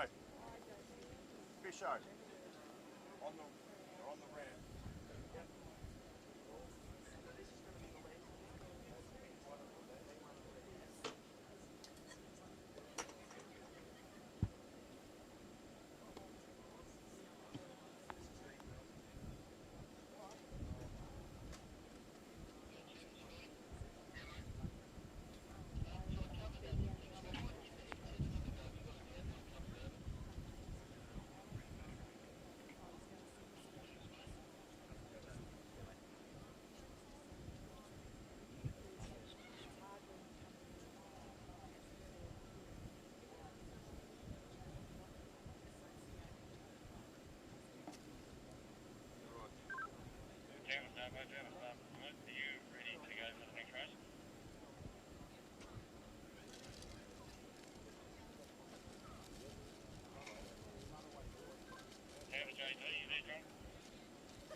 That bird's not needed for the rest of the day, is it? No, getting the tail over to the yellow.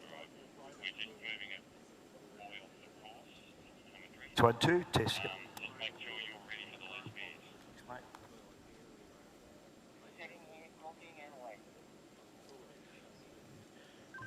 Not much longer to go, and we will be out on the water again with event or heat number 1 for the Les Spears Memorial Trophy for unlimited displacement boats. So if you didn't get enough with the National Drivers' Championship earlier on this morning, those boats, or some of those boats, will be competing in this one. It's a very prestigious trophy as well. To win, everybody wants to put their name on the Les Spears. So it will be, looks like our winners or our entrants will be Odin with Ryan Constable, Cavs, Brenton Walsh, Lay It On, Tate Ramsey, Dave Satterley in Titan, Les Tomato in Rattler, Mark Gauchi in Immortal, Blake Ramsey in Destiny, Michael Phillips, if they're able to effect some repairs on Kraken after failing to take the start in the B main of the National Drivers' Championship, Darryl Quinn in Bad Fusion, Steve Rumble will be out, and then the 6-litre boat of Transonic, Alex and Claire Shepherdley. So a good field. We'll have to wait and see what happens and how many actually runners we've got left, Dave. It's been a bit of a weekend of attrition. There's been mechanical issues. There's been some boat damage done.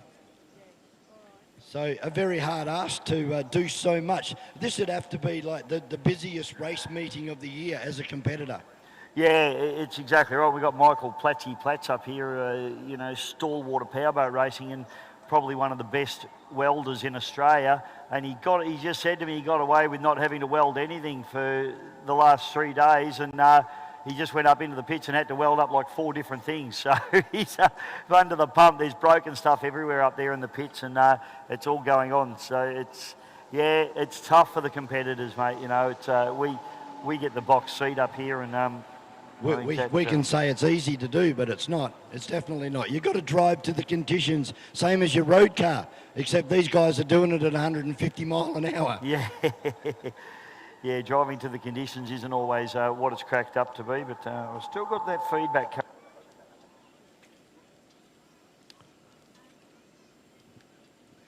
So a really good crowd here again today for day number 3 of the 2025 EC Griffith Cup here at Lake Mawela in Yarrawonga, Victoria.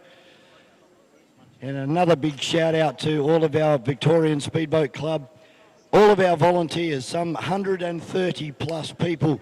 So thank you for giving up your weekend so that we can go racing. The organisers, the Victorian Speedboat Club and the Yarrawonga Mawela Tourist Centre. And we had the Minister, the Victorian Minister for Tourism present yesterday. And I believe there was another donation given to the locals, which will go towards the running of the 2026 event. And this event just keeps getting bigger and bigger and bigger. It pulls in millions of dollars of revenue to the local community, and that is just sensational. So everybody who has involvement with running this event, a big thank you, and looking forward to 2026 here at Lake Mawela. We've still got a lot more racing to come. I'm going to go and have a rest and try and get some voice back. We'll be back very shortly with the running of the heat number 1 for the Les Spears Memorial for unlimited displacements. Stick around, don't go home yet.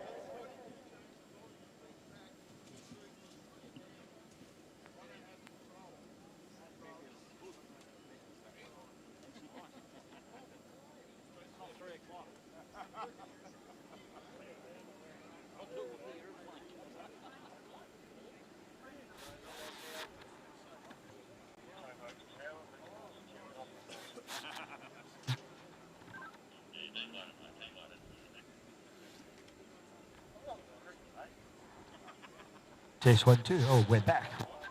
Good. I'm in and out though.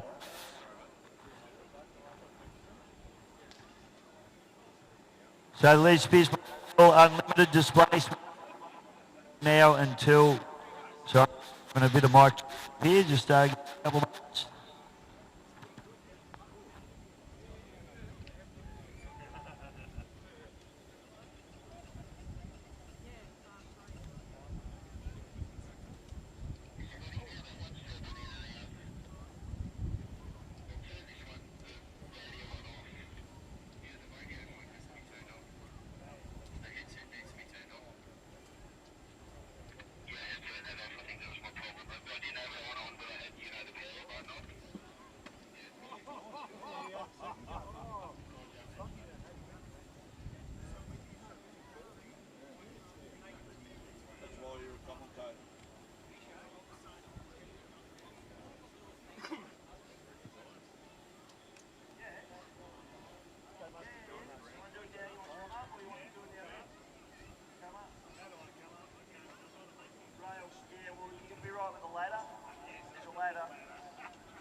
I'm on. I'm fixed. Thanks, Platsy. All right. So we are just waiting for a couple of boats. As I said, the lay it on machine was having drama and they had to do a prop shaft change. And just while we're waiting, it's a good opportunity for us to do some thank yous and get some people up here. Now, I have got Michael Coldham, the president of the Yarrawonga Tourism Board and also a member of the Yarrawonga Fire Brigade. Hello, Michael, welcome. Yeah, thanks very much. Yes, and great welcome. What a wonderful weekend we've got up here this weekend. Mate, it's absolutely fantastic. I mean, obviously, I did hear that you organised the weather for us. Well, no, it's actually someone else, and it just happens that Yarrawonga Mawela has a special blessing, and the weather goes to the north and it goes to the south, and it leaves us in this piece of heaven, you know. And all of us who were looking at the weather map earlier in the week and we're going, oh no, it's going to be raining, it's going to be windy. We start on Friday and the wind disappears. Saturday the sun starts, and look at this. God smile on us. I've actually been saying up here, and I don't know if it's a fact or not, but I've heard that Yarrawonga Mulwala has more sunny days per year than the Gold Coast. And I don't care if it's true or not, I'm running with it. Yeah, well, it is true. That's statistical evidence. And we're very, very happy to be living here, and we welcome everyone to come to Yarrawonga Mulwala to absorb this environment. It is sensational, is it not? Mate, obviously you're a local, you live up here, you love the place. I assume you come to this event every year? Funny about that. I'm very proud to be the president of Yarrawonga Mulwala Tourism and Business. Committee members, Mark Russell and Dom Ordino and Colin Huff and a few others, including our CEO, our brand new CEO, Nathan Bibby, have been working so hard, just as with the boat race people, just to bring this together and make it available for everyone to have a ripper day. And if you recall yesterday, looking up here on the foreshore, thousands of people loving every minute of it. And I'm sure today the crowds are just going to continue to build with the media we've had overnight for day trips from Shepparton and Benalla, Wangaratta and Wodonga, all coming here, probably even from Denny and Corowa and other places on the other side. You know, we've got to support them too.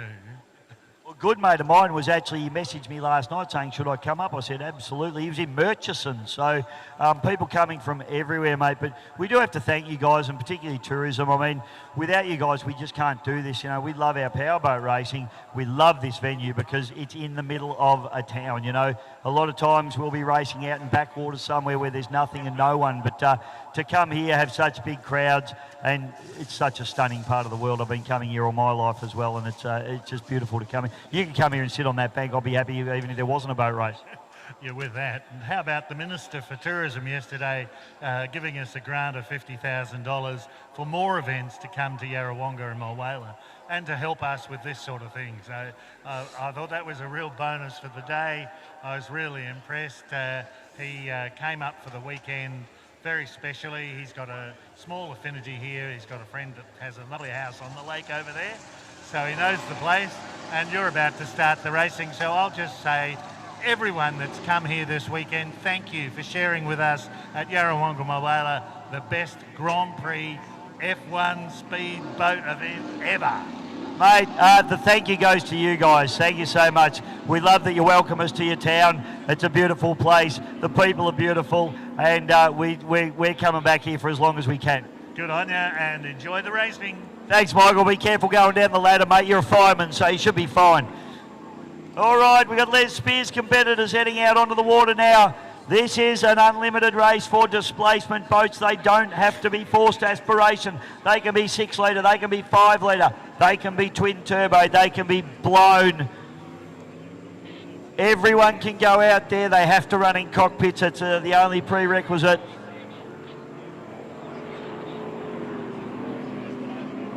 Here we go, white flag flying high on the barn dog. Vaughan Brewer joins me in commentary. Heat number 1 of the Les Spears Memorial for 2025, and we're away, Lord. There we are, and look, no surprise, Nicky shot straight to the front, and there'll be Tate Ramsey in, lay it on, got a great start out of pole 2. Gauchu trying to run around the outside. Who's up against the pin there? Another white boat, that'll be Black Griffith. Lay it on, race it on. Lay it on, McRose. On the outside, fusion with Darryl Quinn, and the 6 litre boat Transonic running out the field now as they go up into the top turn. I tell you what, the Gouch will be dirty on getting beaten in the NDC heat. He'll be pushing on, but have a look at Ryan Constable coming at Tate Ramsey. Now Tate Ramsey pulls Ryan Constable. Unbelievable racing here, board. Oh, the speed of Lay It On is just amazing as he drives away from the Odin 510 of the CBR team of Ryan Constable. Constable looking for an outside pass now. Comes out nice and wide on the exit. Drag race across the line. And I think Constable actually starting to make some ground on Tate Ramsey. They're going to go side by side into turn number 1. The 221-foot Charles plate absolutely going at it now. On the inside is Tate Ramsey, on the outside is Ryan Constable. Constable gets the power Sorry, I'm only talking about the front of the pack at the moment, but that's where the race is. It's going, oh, look at Tate Ramsey comes back at him. Ryan Constable comes back at him. This is unbelievable. Oh, this is the hardest racing I've seen. Constable seems to have the advantage around the corners, but there is no denying the straight line speed of the Leighton family boat driven by Tate Ramsey. And there's another fine example as he just goes blowing straight past Odin 510. Whoa! And that is Tate Ramsey. Not sure whether he went upside down. I think he did go upside down. He's completed a 360-degree red flags. Red flag. Tate Ramsey's had a wild ride up into the top turn. He lost traction, spun the boat about 16 times. He's the right way up. Let's hope that hatch pops up and he's okay. That would have been violent, Vaughan Brewer. Definitely. That's like hitting concrete. Gauchi's still on the gas. He should have seen the red lights by now. They are lit up everywhere on this racetrack. Red lights and red flags on race control. And that is the checkered flag being shown. So this one is going to be subject to a judicial inquiry, I would suggest. Well, I don't know, mate, but I tell you what, so Tate was on the inside there. He cabbed the boat in, and it looks like he just he lost it. The nose bit in, and around he went. Those boys were racing for sheep stations, and two of the best in the business in Ryan Constable and Tate Ramsey. I just want to see Tate come out of the cockpit. That was a very violent spin. Hopefully Tate's all okay in the cockpit of that boat. Let's get have a look and see if we can pick up Tate Ramsey. So obviously we'll have to get this boat. I would imagine that it's done that. It's probably done some damage to the boat, I would imagine. But that was a massive off, and those boys were absolutely going at it. That is one of the hardest races I think I've ever seen in my 30-year powerboat commentary career. Those boys were absolutely on it, and unfortunately when you're on the edge like that, Tate Ramsey has come unstuck. Fortunate not to clean up Ryan Constable, I'd have to say as well. Well, the good news, Bisho, is I can see that the capsule is open. And there is nobody on the boat at the moment, so that looks like it's a good sign that Tate is A-OK. I'm not sure whether it actually blew over or not. No, mate, no, it was a flat spin, probably in mid-air as well. Hopefully we got some drone footage of it too, but I think it was just a massive flat spin. It drove its nose in, went round, it stayed the right way up. I don't think it actually went over, but to be honest, mate, I couldn't tell you categorically that that's the case. There was a fair bit of spray there created by the spin. Yeah, it's hard to tell, you know. It could have done a barrel roll, but the wing's still attached. Tate Ramsey, is that him standing on the deck, mate? Just check that We'll just out get again. some binoculars here. We'll just make sure. I think it is Tate standing on the deck. We have a replay for our GP Hydro Live. All right, let's have a look, and there it goes. So in it goes, around it goes. So it's basically a flat spin, I think, mate. A lot of spray there, still a little bit hard to pick. Odin, I don't think got hit, but it would have been very, very tight. Now, yeah, I reckon he went around a couple of times for sure. Now that's Tate standing on the deck. So good news, ladies and gentlemen. Tate Ramsey's A-OK. He's standing on the deck of the boat. So there'll be talk about that one, Vaughan Brewer, I'm sure. As you said, mate, the Odin 510, he was taking it right up to Tate. Looks like Odin had the better cornering ability, but you cannot take away the straight line speed of that lay it on. It comes on like a bullet. Well, they both do, mate. They're identical hulls, which is, you know, so their handling to a degree would be quite similar, but one turbocharged, one supercharged. And you saw cat and mouse down the back. First Odin get in front, then lay it on, get in front. It was just phenomenal, absolutely unbelievable racing. But for the second time today, we've seen Lay It On jump out of the water on the exit of turn number 1. Talking to a couple of the drivers, they tell me that turn 1 is very sharp. Great racing there. Ryan Constable, ladies and gentlemen. Put your hands together for him. What a drive from the young fella out of the Dargle Valley Boat Club in the Hawkesbury, New South Wales. And he'll just be hoping that Tate's okay. I'm sure we know that Tate is okay. He's standing on the deck of the boat. I would like to know where actually Odin 510 was in relation to lay it on during that flat spin, because that could have been very ugly. Yeah, hopefully we get some drone footage of that as well. But that was a wild, wild ride for Tate Ramsey. And unfortunately, I would say that the boat's probably going to sustain some damage with such a big impact. And Tate certainly didn't get it fired again. So they'll tow that boat back in. I'm going to take a quick break out of the commentary box for and we'll be back in just a couple of moments. Yep, not a problem. Dave Bishop. So a big hello to all of our people watching on our GP Hydro live stream. Hope you're enjoying the coverage. The boat's starting to return to the boat ramp now, and heat number 2 will be coming our way very shortly. We'll give you the starters for that as soon as we can find out who will leave the boat ramp next for heat number 2 of the Les Spears Memorial for unlimited displacement boats. I'm going to take a short break. We'll be back very shortly with heat number 2. Stick around.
Hope you're enjoying the beautiful sunshine here along the shoreline of Lake Moala here in Victoria, Australia.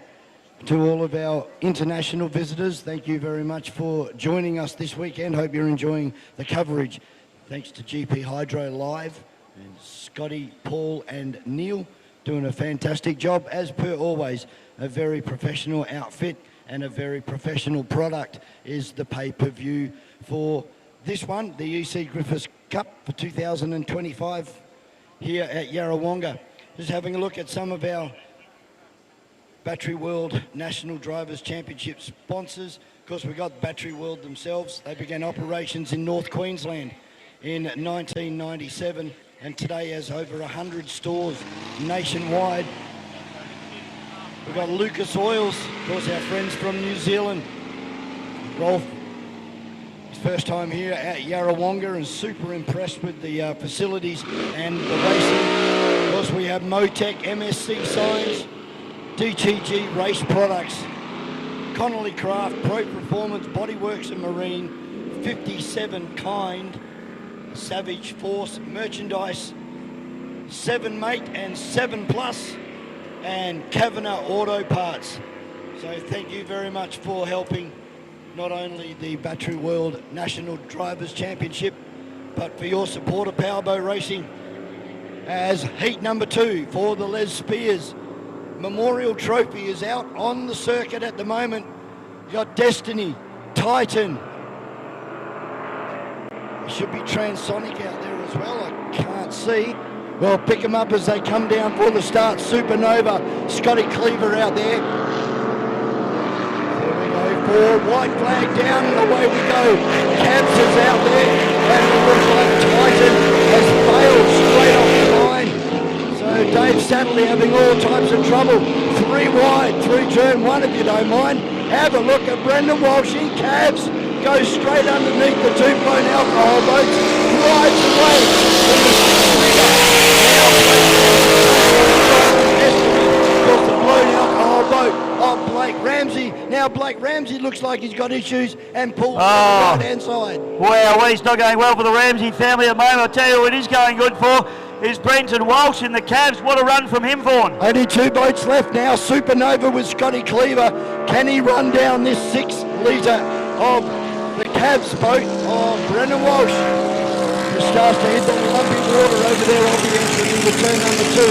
Coming through the corner, holding some good throttle is Brendan Walsh and keeps the boat pretty flat on the way out. He's drawn. Now he hits a roller. They're doing a great job over the blown alcohol boat. Brent Walsh charging hard now the 6 litre boat. This is for the Les Spears Memorial. And of course, the owner of Brenton's boat's grandfather raced against Les Spears. So there's a little bit of synergy in there, mate, if I can draw the line, but he's doing a great job down the back. Listen to that thing sing. That is like a NASCAR at Daytona or Talladega. Wide open. A lot of the guys running the Dodge engines.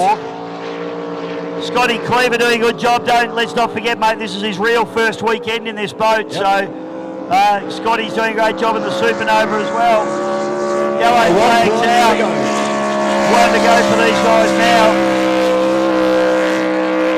Rolf's doing a great job in cabs. Has at least half the main straight between himself and Scotty Cleaver in the ex-Rob Pasala boat. And it's gone quiet. Why? Scotty Cleaver just off the gas early, mate. Those turbos are inherently a bit quieter anyway, aren't they, than the really blown boats? Yep. You think Scotty might have an issue there, but Brenton Walsh doing a great job as he cracks down the back straight away. Tips it into the bottom turn here at this mighty Yarrawonga course. And heat number 2 of the Les Spears is going to go to the 6 litre boat cabs. Brenton Walsh gets the job done beautifully. Second place is going to be Scotty Cleaver in the Supernova.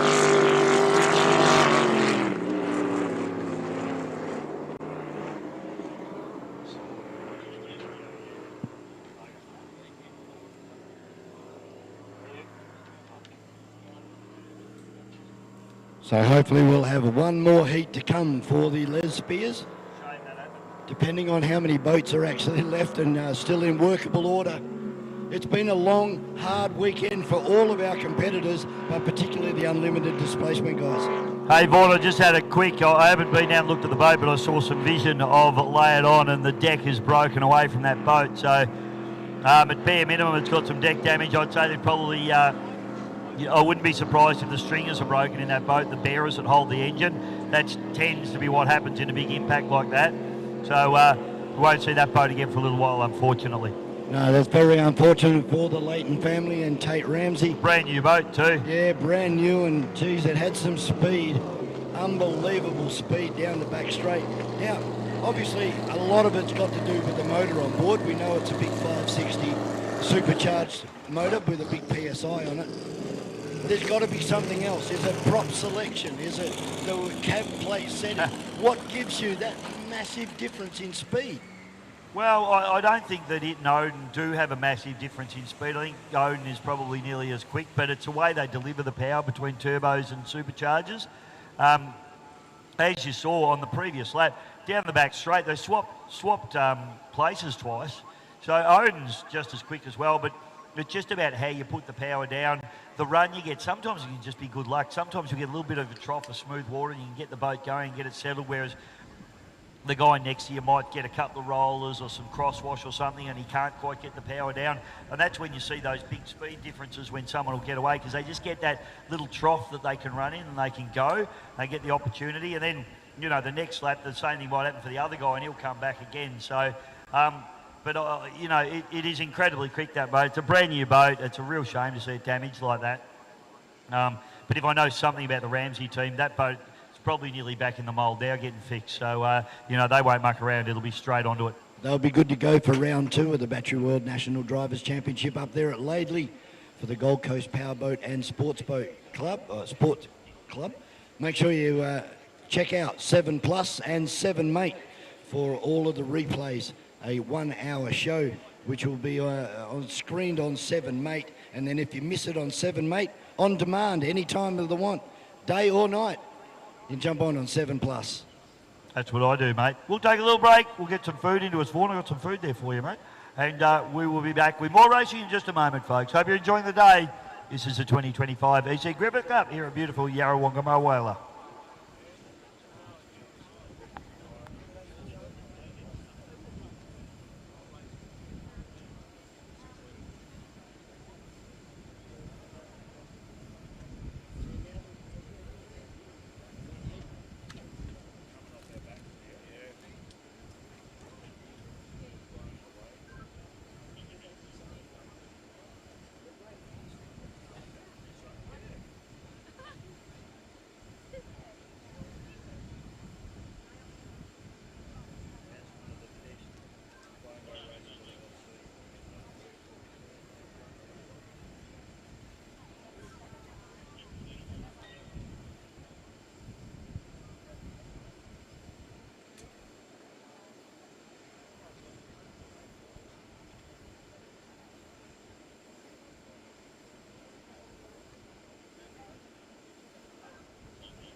In the lead up to the EC Griffith Cup for 2025, I was able to have a good chat with Tate Ramsey and learn the ins and outs of the guy and how he operates and how he got involved in the sport.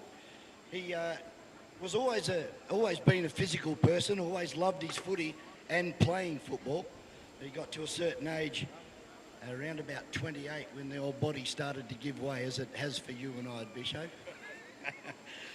And about 12 years ago, Blake actually went and bought himself an open deck 18-foot child's plate, and he had a cell fitted to that by Malcolm Jamison. So he thought to himself, well, if I can't have my brother going racing by himself, so he went out and bought a boat as well. He bought a 16-foot child's plane and competed in the 4.2 litre class for a couple of years, and it was a great way for Tate Ramsey to be the man that he is today, that we've just seen. Super fast and super professional. So there is grounding by not going whole hog straight away. You work yourself up towards your ultimate draw. Yeah, he's come up through the ranks, Vaughan, there's no doubt about that, and that's what makes him such a great driver. And yeah, ran into the, then he, I think, went into the 6-litre boat, and then obviously both him and his brother into this blown category now. So, and they're very super professional. I don't know if you've seen their setup down in the pits, but they're not here to, you know, what with spiders. Definitely not. The 6-litre class was an awesome competitive class to be a part of, and the foundation of Tate's 4.2 litre racing allowed him to be competitive in the class. His memorable moments were winning the 2018 Jack Kavanagh Memorial Trophy there at Melton, and also winning the Trojan, which is a 4-round series designed for 6-litre boats. Pretty prestigious, and unfortunately that trophy has now been retired as of last year. Yeah, it's a bit of a shame now that that trophy doesn't run anymore, but I guess the last winner of it can claim it as permanent holder. Yeah. He also won the Stuart Doyle Trophy, the New South Wales Championship. So then Blake decided he'd give unlimited racing a go, and Tate thought to himself, well, I'm going to give that a go as well. So they bought a boat, and the boat was rebranded as Reckless, basically to be more of Tate's personality. No way. The guy is not reckless. He's a calculated professional in everything he does. So he's just like to thank all of his crew. They've made lots of sacrifices so that he can go out there and do what he loves to do. He's got the best engine builder in the business with Brett Nidry on board as well, because he also does Mark Gouchie's engines and a lot of burnout cars, which is really, you know, those guys are pumping the hell out of those motors. So for one of those motors to hang together for 10 minutes of burning the rear tyres off it, it's pretty hard on equipment. It is hard on the gear. Hard to understand, but anyway, that's just my personal opinion on burnouts. Well, the first time that I met Tate Ramsey was at the 2023 National Drivers' Championship round. It was the Blown Alcohol Challenge round. We had Windsor the weekend before, and then we came across to Berry in South Australia, and that's where I first met Tate and stuck up a really good friendship with Tate. He doesn't hold back when I go and I give him an interview. He's very truthful up front. He doesn't care if the other guys know what he's got in store, because as we've just seen, he'll just drive around the outside of you anyway. Yes. Then after the Blown Alcohol Challenge in Berry, he was the inaugural winner last year of the National Drivers' Championship. He's taken out the A main for the 2025 round 1 of the Battery World Championship, and unfortunately we've just seen the boat being destroyed down there in turn number 1. So I'm sure they'll pick themselves up. Look, destroyed's probably a big call, but there'll be a lot of damage to that boat. It'll all be able to be repaired, but Dave Turner of Child's Play Marine, he's going to be a busy boy. He's already building boats. I've spoken to him this morning, and Dave's got a lot on his plate, both with Connolly Craft boats and also the Child's Play moulds that he has now, the 18-foot 6 and the 21 like Tate's boat. They will go to the front of the queue, I would imagine. They'll need priority to get that boat fixed. There'll be a few other guys that'll come in. I'd say Mickey Tarano of Gibson Composites will come through and help out as well. So they'll get that boat back on the water pretty quickly, I think, mate. And the good thing about fiberglass is there's really no damage you can do to them that you can't fix. So, but I would say I'd be having a good look at the stringers or the engine bearers in that hull. I'm pretty sure they're foam in those boats. It may be timber, I'm not sure. I'd have to check. But most of the boats now are resin-infused foam core arrangements. That's where they get their strength, their stiffness and their lightness from. So it's going to be a lot of work. They'll have to go right through that boat. The engine will be out of it by the end of this week, I'd imagine, and they'll be into it. Well, walking around earlier today was Connor Patterson after the National Drivers' Championship. I managed to have a good little chat with Connor, and they've already got a new boat sitting back at the workshop. So it's only a matter of transplanting the engine and all of the rest of the cab plates and all of that, bolting it all into this new one. They'll be up there at the Lockyer round in June for round 2 of the Battery World National Drivers' Championship. Well, the Pattersons are exactly like the Ramseys in that respect. They're just going to, Scotty Patterson, you've seen him down here, you've seen the passion and the drive that he has. He loses his mind when they win a race, and we love that passion, but it'll be back to the workshop, everything apart. They'll be into it. The boat will be stripped within a week, and they'll be either fitting out a new boat or repairing this one. Whatever they need to do, it'll happen, and there'll be no holds barred, and there'll be no expense spared. They'll just do it. So there's a couple of guys at the top end of unlimited displacement racing. Let's go and have a bit of a look at the other end, mate. We've got a profile here for young J.D. Land, of course, the son of Sherry Lee and Ben Land, and that's Ben's big semi-trailer over the back there. It'll actually be longer tomorrow because there's a big dolly that goes on the back of it with a couple of boats still on the trailers. So that'll show you how long that transporter will be. Full road train spec.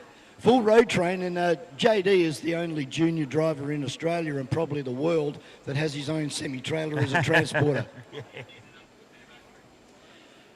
So JD, he's only a young guy. He's starting out on his powerboating career, and he's got a lot of supporters that wear his merch. You can see his mum, Sherry Lee, has been working overtime coming up with some merch there for JD Land, and you can see we've got a tent over there up near the canteen. Beautifully, even the tent is beautifully presented with Perseverance on the front, and of course the name of the boat, Tough Luck. So as I said, he's was playing football there for a while. JD loves anything automotive. Whether it's a boat, a motorbike, or a powerboat, he's into everything. And he has actually been driving large stuff around the yard. In the yard, yeah, good on him. With his brothers. He has 4 brothers, 2 sisters. One of them is major supporter at Yarrawonga for this weekend. Will be his good friends Jed, Emma and Sadie. And it's just awesome to see that a young guy like that starting out, he's got all of these role models such as Tate to look at and learn from. And you do see that very often. You see the young kids go and approach the older professionals and just have a chat about their racing and they're learning. And that's where motorsport is much more than just what happens out there on the circuit, isn't it? Oh, that's just a tiny part of it, isn't it, really? If you looked at the whole weekend, the time you spend in the cockpit is very, very minimal. So the rest of it's about, and like I've said to you before, Vaughan, these kids, they're a posse. I saw them, they're all over here playing on the play equipment before. They're all just hanging out together, having a good time. And, oh, hang on, I've got to go and race my boat. We go and do that, and then they go back and start mucking around with each other again. And they go to all these beautiful venues, like here and Lake Epilock and Melton and, Lake Glen Maggie down in Gippsland. And then we head up to the Riverland around Berry and Renmark and all those sorts of places where we race as well. It's just the best upbringing for a kid you can imagine, I reckon. It certainly is. So JD, as we know, he's a really tough competitor out there, but it won't be long before that little wing keel won't be enough for him. So he's an adrenaline junkie, loves anything that's got power. When he isn't in a boat racing, he's riding his YZ250, absolutely big.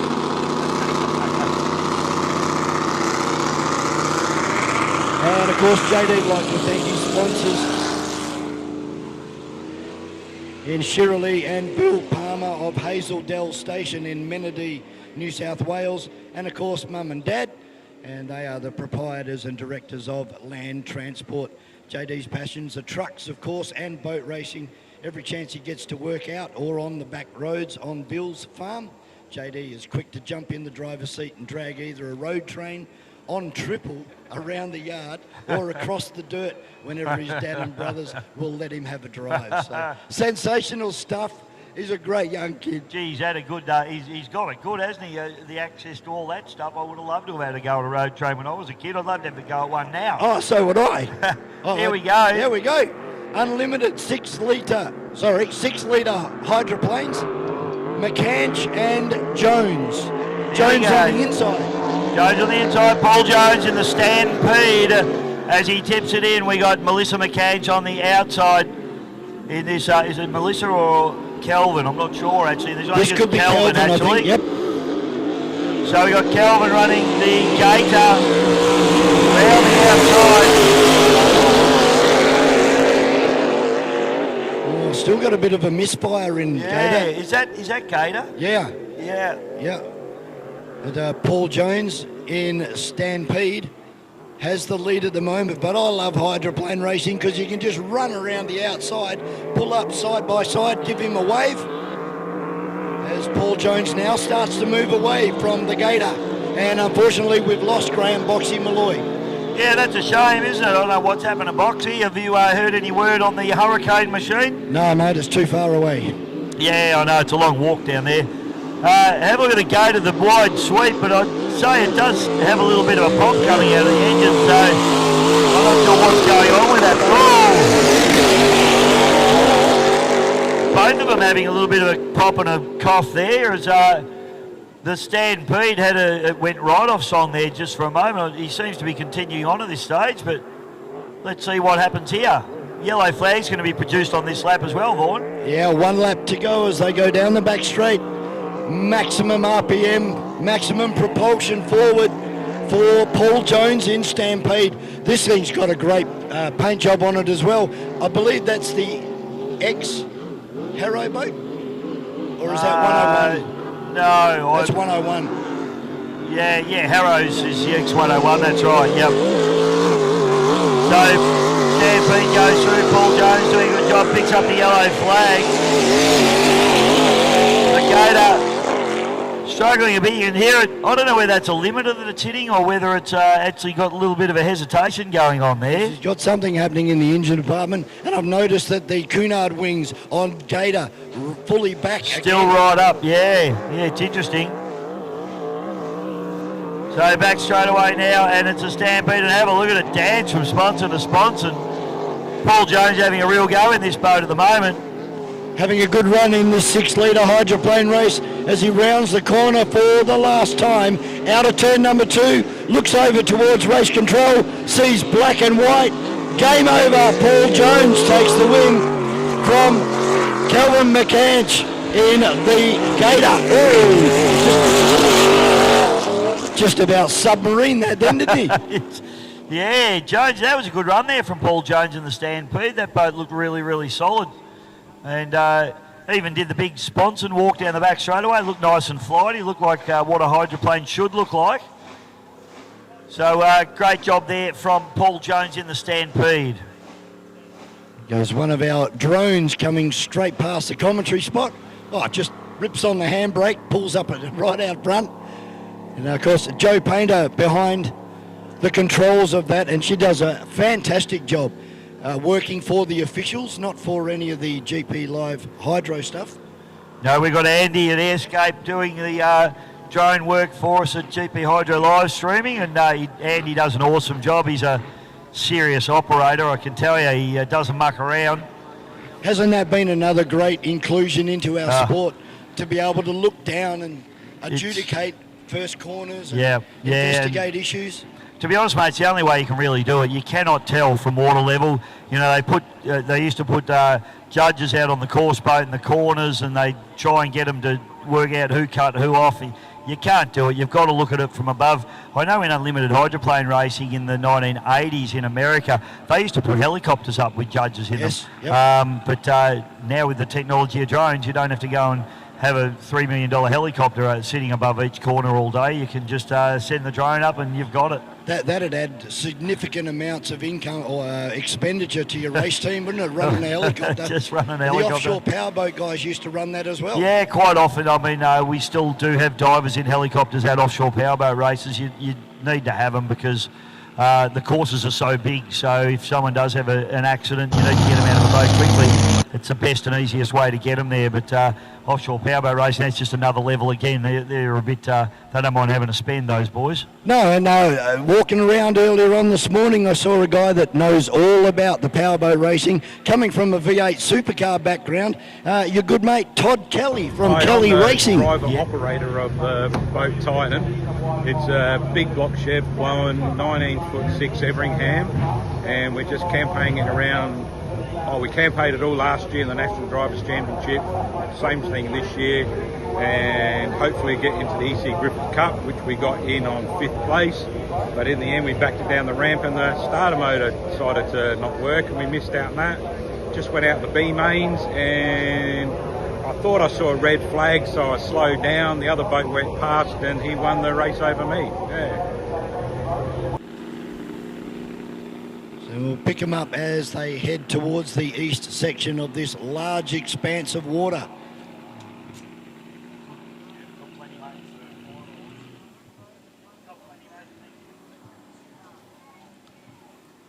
As for all of our international viewers watching the EC Griffiths Cup, we are about 2 hours and 45 minutes northeast of Melbourne on the New South Wales and Victorian border. We can actually see New South Wales from here. Hey, Bishay, I've got to ask you, the water, does that form part of the border? Like, Yep. that water there is New South Wales, It isn't is it? New South Wales water. So here's my man, Levi we Whitten. Do go. you want to commentate a race? All right, Levi Whitten, do you know what boats are out there?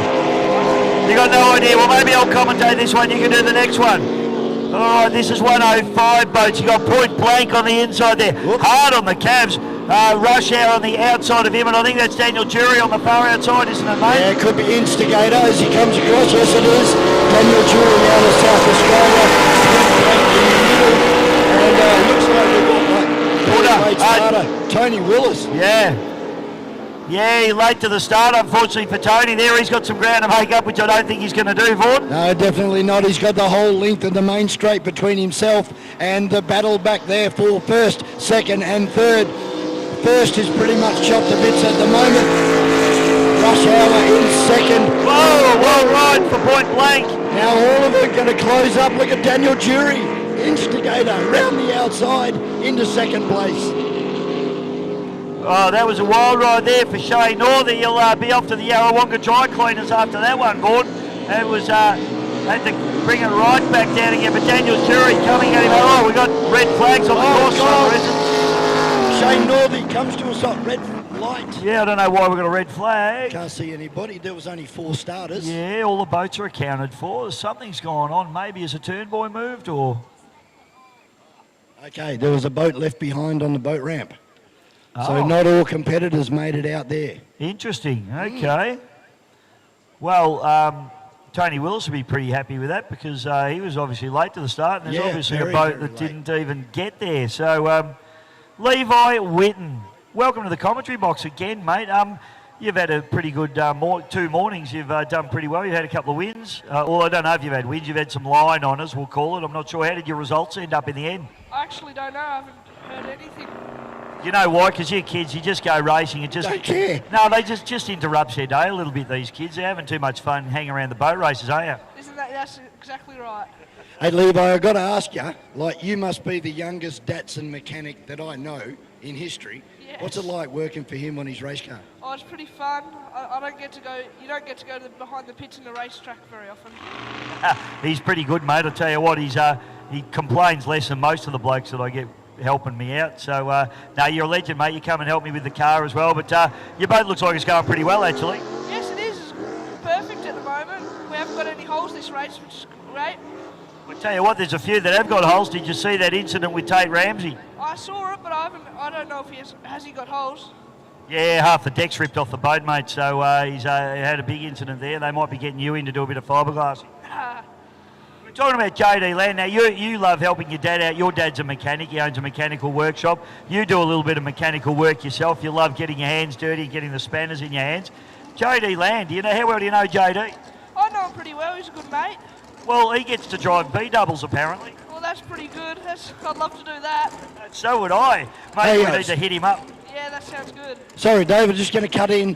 For all of the people down there on the shore, if you look out, give the drone a wave. It is coming down over your heads right now, and you'll be able to wave to all your friends around the world. Some great shots, as we were just discussing about the drones. But this is your chance to give it a wave. She's on her way down towards the wet pit area. Give them all a wave, ladies and gentlemen, as the drone flies past. This is Yarrawonga, Victoria, Australia. There's the VIP area. We won't hone in on that in No, there could be some looseness going on in the VIP area, a bit of messiness. That's why you're not allowed in there, Levi, at the moment. You're too young. But fantastic stuff. Well, what do you think? You want to commentate a race, mate? I'd love to. I have done it once, but yeah, a bit different. Mate, you have done it once? Yeah, at Paynesville a few years ago, marathon. Oh, for the marathon, okay. Well, you need to know what boats are going out there. We've got the 5 litre boat, the 105 category boats going out. I've got a list down there. You want to have a go at it? All right, Levi, this is yours, mate. Look after it. Levi's going to have a go. Oh, you dump it outboard. All right, I was going to leave him with you, but that's all right. Levi and I will do it together. So, mate, this is what we do up here in the commentary box. We have all this paperwork. You didn't think I could read, did you? Yeah, well, I can. There you go. That teaches you one. So we've got the 105 category now. We've got Jason Jones, unfortunately, he's out, I believe, at the moment. They've had a little bit of a drama.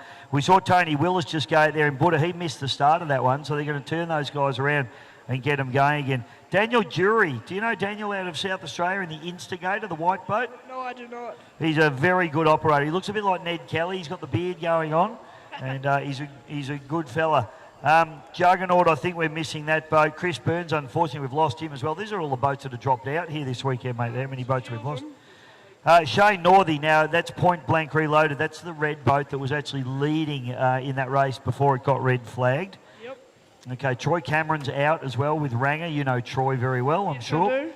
Okay, then you got Rush Hour. Do you know what sort of boat Rush Hour is? It's a ski race boat. Yep. Do you know what brand hull? No, I don't. It's a Stevens, a V-bottom Stevens, and that's Shane Archibald drives that one. Good in the rough water, mate, the V-bottom boats. Yes. Not quite as quick as the flat bottoms in the smooth water, though. Yeah. Then you got Justin McLeish in at Tantrum. Now, I didn't see him out there in that. I'm not sure which boat it was that actually missed the start. Unfortunately, Nathan Bartak hurt his boat on Thursday, I believe. Unfortunately, and I'm sure you know Nathan from the Victorian Speedboat Club. It's a new boat for him, and unfortunately not happening. Cutcat Racing, he has got some damage to that boat as well. And Paul Jones in Stampede, well, he just ran in the earlier event, so he won't be out in this one. So we'll wait for these boats to come out, Levi. All right. And we'll be into some racing in just a moment. We'll get all these boats sorted. Sounds good. Well, we'll be back in a moment, folks. This is 2025 EC Griffith Cup.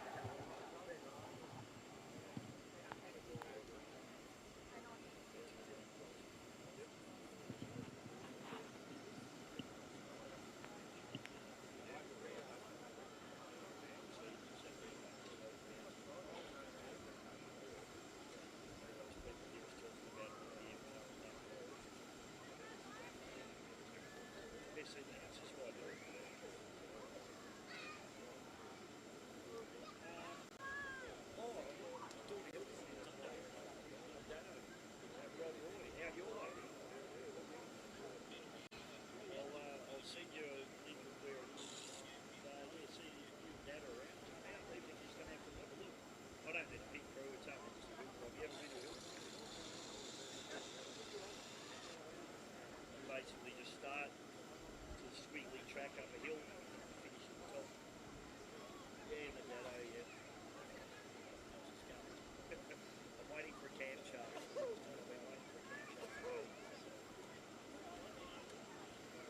Yeah, we're getting made.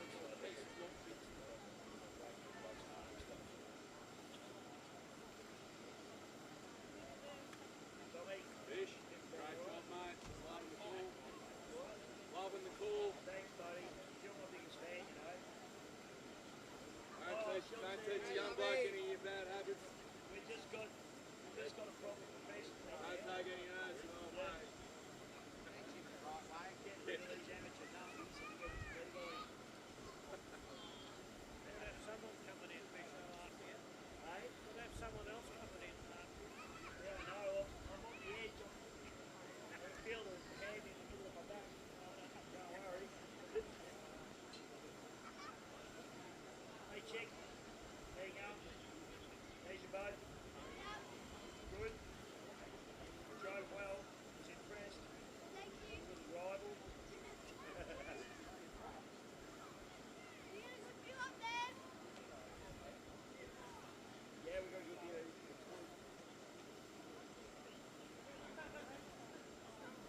All right, Levi, so you've familiarised yourself with the boats? Yes, I have.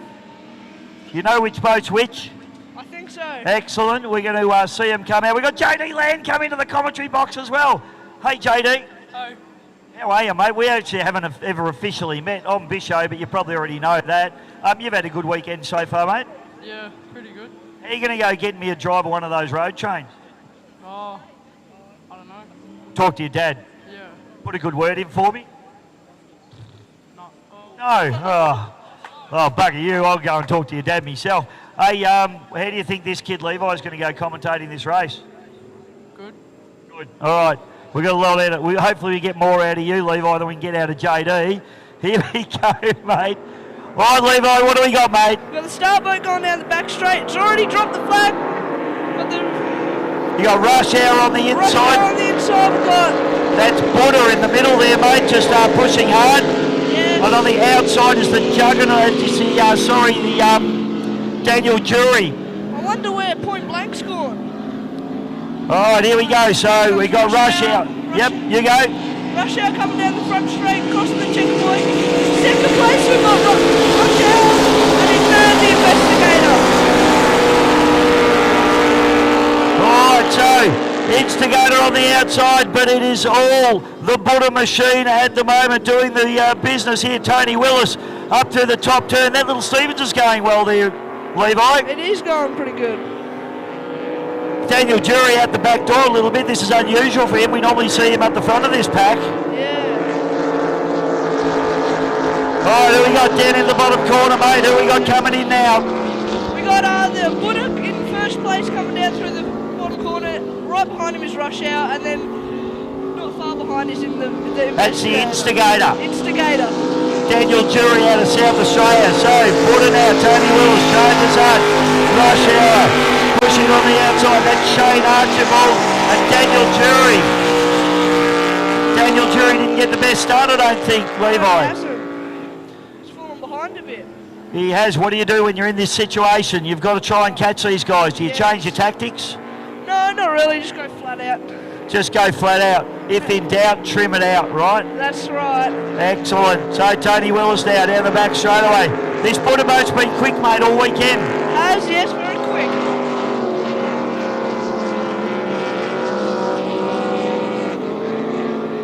So Tony Willis, what do we got here, mate? What do we got here? We got Buddha coming down the front straight.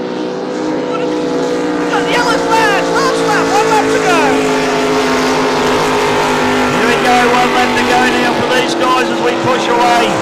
And it is all the Buddha machine at the moment. Buddha with Tony Willis. He's got 1 lap to go. He'd have to make a bit of a big rev there. What's happened, mate? Did you hear that big rev? Yes, I did. Don't know, it might have just been Instigator coming out of the water, I think. Yeah. Back straight away. Righto, mate, you got Tony Willis in Buddha. I want you to bring him home strong, son. Alright, we've got Buddha coming down to the last corner of the race. Right behind him is Rush Hour and Investigator not far behind. Here we go, bring him home, Levi. First place with Buddha. Check flag, crossing point now. Second place, Rush Hour. Coming home nice is the Instigator. With Daniel Jury. Levi went well, good job. Your first proper commentary gig. Thank you. It's easy, isn't it? Yeah, pretty easy. Pretty easy. Thanks, mate. Thanks for that. Thank you. Is JD going to have a go? He's what? Yeah, what? No way. Mate, while we got you up here, we've just talked about you and being not showing any disrespect, but you're at the bottom end, the starting of your journey through powerboat racing. And then we also talked about Tate Ramsey, who's like one of the pinnacle guys. Do you go and spend time with the oldies and go and talk to them about racing and get any tips from them? Oh yeah, sometimes.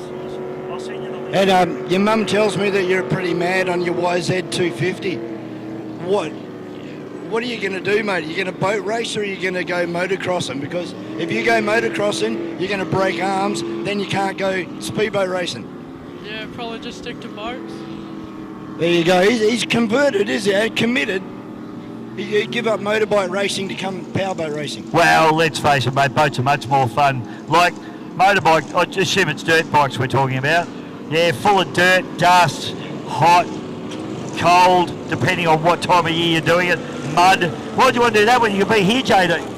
I don't know, just learn stuff. Me either. Do you like eating dirt, do you? Nah. Well, at least here you get a mouthful of water, you can spit it out. You try doing that with a mouthful of sand. Yeah.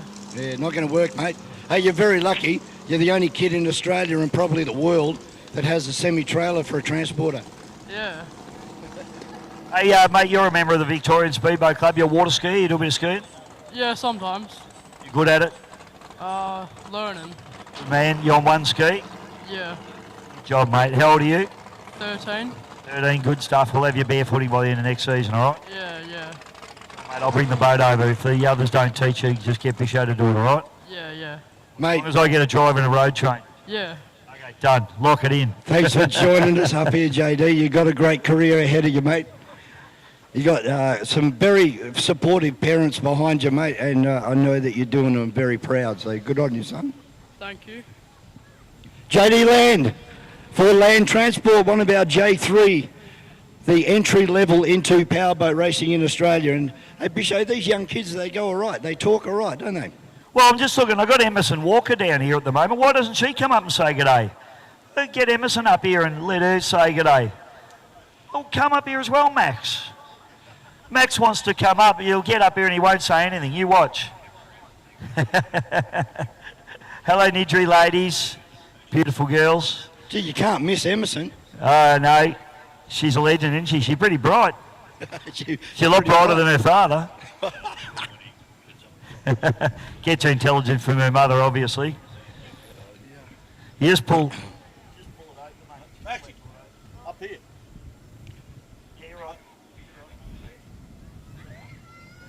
It's great to have the involvement of the kids in such a big event like this one, isn't it? It really puts them on the stage in front of, well, yesterday, I reckon we had nearly 10,000 people here yesterday. So great to show everybody what they got. And you'll have to write down some names and remember these names, because I'm pretty sure that we'll see them in maybe unlimited displacement racing in the National Drivers' Championship in the future, or they could go hydroplane racing, or they may just like to go ski racing with Bisho. No ski racing, mate. Hello, Emerson. Hi. Now, not yet hope to be later. That's an adult joke. Anyway, don't ask anyone what that means. Now, how did you go today, please, your first weekend in the boat? I think I did pretty good out there today. I think you did really well. The boat looked fantastic. Dad obviously set it up nice. It's all about getting the trim right, the trim angle right, isn't it? Yep. Yep. Now, what about your starts? They're the tricky bit. We're going to get the cameras over here, Em, so we'll just go over here so people can see how pretty you are and how ugly I am. What do you like about boat racing? Just getting out in the water. I love the water, so. Do you do a bit of water skiing as well? I'm trying to. Good job, good job. Is Dad teaching you? Yeah. Good, he's doing a good job of that. Yep. If you need to trade him in, I'm available, okay? I'm pretty good at it. Okay. All right, now that boat looks pretty cool. You're pretty lucky to have a pretty cool looking boat at your age. How old are you, please? 12. It's a pretty cool boat. Yep. Yep. So who do you need to thank for, the fact that you're here? Thank you to Mum and Dad and getting my boat wrapped, Blakey and Mort Signs and the sponsors that we've got, Uncle Al. Now, you're obviously very well connected with the rival team. You must look up to Johnny and think he's a bit of a legend, yeah? Yeah. It's sad that his boat's not going though. I know, he's pretty hard at it though, like Johnny either wins or breaks stuff, doesn't he? Yep. All right, mate, we don't want you breaking stuff, all right? Where are we going to see you racing next? It's sort of the end of the season now, isn't it? Yeah. All right, well, we might see you out at Epiloc pretty soon. You're a VSBC member, yeah? I think so. Yeah? Yep. Yes. Out there at Epiloc. It's a good spot, isn't it? Yeah. All right. Thanks, Em. Great to see you race this weekend. I hope you had a good time, and thanks for coming up and having a chat with us. Yep, thank you. Emerson Walker, ladies and gentlemen, what an awesome effort she did Next today. one. First weekend. You can have Max. Come this way, Max. How are you? How'd your weekend go, mate? Did you get some good results? Yeah, I did pretty good. I did mine. best in today. Yesterday, I did a fair bit of spins.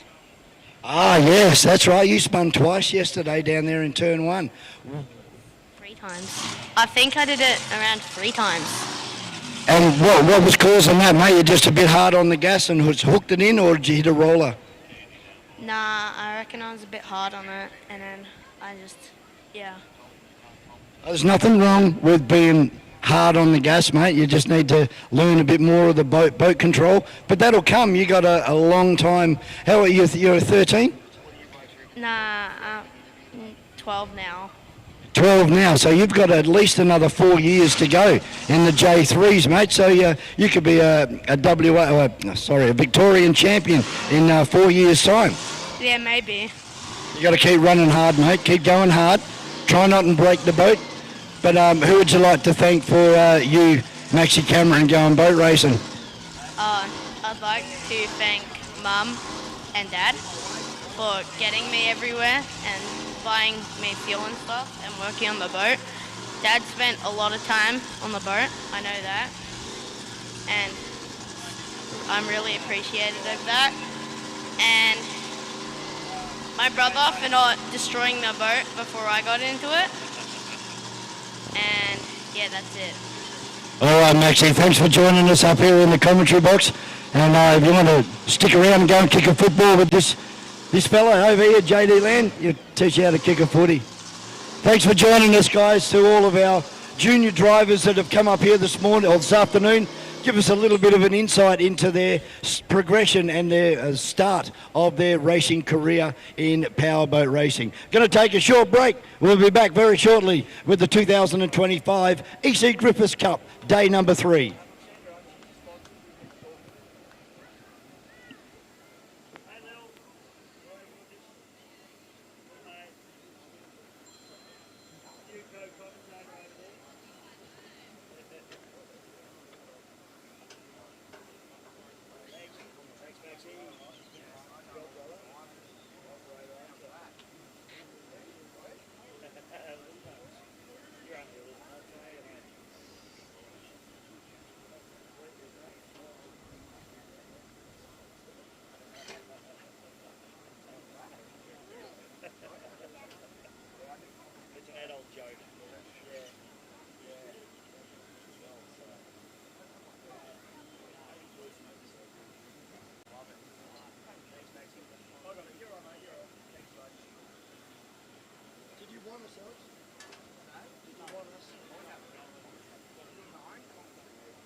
Wodonga all coming here, probably even from Denny and Corowa and other places on the other side.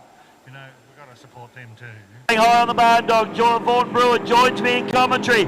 Heat number 1 of the Les Spears Memorial for 2025, and we're away, Lord. There we are, and look, no surprise, he shot straight to the front, and there'll be Tate Ramsey in, lay it on, got a great start out of pole 2. Gauchu trying to run around the outside. Who's up against the pin there? Another white boat. That'll be Black Fusion. Lay it on. Take it on. Lay it on, McRone. On the outside, Fusion with Daryl Finn. And the 6-metre boat Transonic running out the field now as they go up into the top turn. I'll tell you what, the Gouch will be dirty on getting beaten in the NDC heat. He'll be pushing on, but have a look at Ryan Constable coming at Tate Ramsey. Now Tate Ramsey pulls Ryan Constable. Unbelievable racing here, board. Oh, the speed of Lay It On is just amazing as he drives away from the Odin 510 of the CBR team of Ryan Constable. Constable looking for an outside pass now. Comes out nice and wide on the exit. Drag race across the line, and I think Constable actually starting to make some ground on Tate Ramsey. They're going to go side by side in the turn number 1. The 221-foot gold plate absolutely going at it now. On the inside is Tate Ramsey, on the outside is Ryan Constable. Constable gets the power down. Have a look at him drive away from Ramsey now. Sorry, I'm only talking about the front of the pack at the moment, but that's where the race is.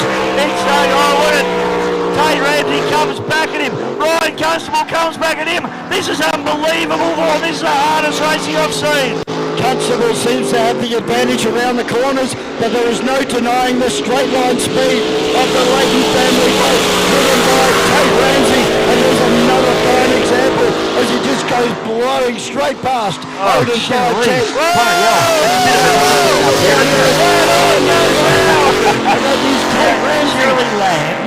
10. You guys not sure whether he went upside down. I think he did go upside down. He's completed a 360 I see your name everywhere. I see JD going around. I see all the work you guys do. Red flag. All the Tate land Ramsey's racing had a shirts. wild You ride guys up are into the heavily top invested in turn. the He sport. lost traction. Spun the boat about 16 times. He's the right way up. Let's hope that hatch pops up and he's okay. That would have been violent, Vaughan Brewer. Definitely, that's like hitting concrete. It's awesome to have you around. I see your shirts everywhere. You must have seen the cast red lights by 1,000. now. They are lit up everywhere on this racetrack. Red lights and red flags on race control. Tell us about land transport. It's a big operation. I drove past. I think you're on the ring road out there. This one Aren't is you? going A to big be depot subject there. to I see that. Lots of trucks on the road. Pretty big operation. Well, I don't know, mate, but I tell you what, so Tate was on the inside there. He cabbed the boat in, and it looks like he just he lost it. The nose bit in, and around he went. Those boys were racing for sheep. It is really cool. What do you guys do? I mean, if people need to use your services, how do they get on board? What do you actually do? I just want to see Tate come out of the cockpit. What do you transport? A very violent spin. Hopefully Tate's all okay in the cockpit of that boat. Just jump on the website, grab a phone number, give us a ring, and I'm sure all the boys can accommodate whatever you're transporting. Man, I've seen your trucks. I guarantee you can accommodate what anyone needs to do. You do oversized work as well? Or? No, so not generally, no. Oh, man, you've got some cool trucks. I want to have a look. Is that a 909 over there? That's Ben's baby. I always say that I'm the second wife. That's his wife, you know. She's the glam, that one. And I'd be the same if I had one of those things. It is beautiful. I want to have a look in it later because, like I said to Vaughan before, I bet you it's got a television, a fridge, a microwave, and all the other cool stuff. Yeah, look, all these trucks, you know, the interstate trucks, they're all set up. They're these blokes' homes. Like, they spend days, weeks and weeks in them. So they're set up. They're awesome. Bet you Ben's the only one with a spa in the back as well. Well, he's got a spa. We might need that later, mate, when we're chilling out. But, hey, mate, thanks for everything you do for the sport. As I said, we haven't officially met. Now we have, so it's good. I see all the stuff you guys do. I see the shirts, the trucks transporting stuff. I see JD out there having a ripper old time. So thanks very much for everything you do. No, thank you. And like I said, any transport needs, give us a call or jump on the website and book us in. Or, just ask one of the boys. More than happy to help out. Best in the business, the land of transport. Thanks, Ellie. Did you have anything, Vaughan? You all good? No, I covered everything off. I have. I've been, very good. In constant contact with Sherry Lee over the weekend. And, we do thank you very much for all your support, not only today, but for every other race meeting around Australia. Thanks very much to Sherry Lee and Benny from Land Transport. Thanks, guys. Cheers, Sherry Lee. And how are you going to go getting down these stairs? Platsy'll help you. We've got to make sure she doesn't bloody crash here. Now, Sherry Lee, we've seen the firemen. They just grab hold of those two rails and let she's go. all over it. And Sherry Lee does a bit of pole dancing as well, apparently. Thank you, Dol. All right. Well, isn't that amazing? You've met a Victorian Speedboat Club member that, well, I thought you had to approve every member into the... No, I'm only a recent member to the Vic Speedboat Club. I'm a Vic Outboard Club member. I'm also a member of the offshore fraternity. But when I moved to Bendigo, which is only 30 minutes from Lake Eppalock, you've got to join the VSPC, don't you? Yes, so you do, I've been a member for the last 5 years. So I'm a newcomer, really. Having said that, I used to watch boat racing at the VSPC when I was 5 years old, and that's 51 years ago. So been around a long time.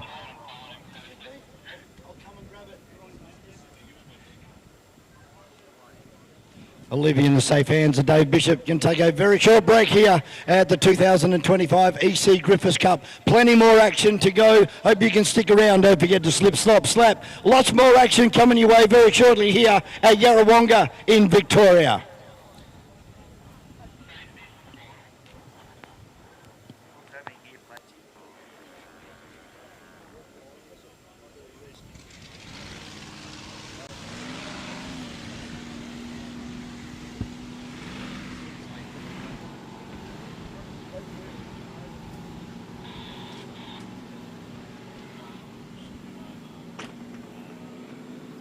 Righto, ladies and gentlemen, the Les Spears final. for 2025. This is the one that all the displacement guys want.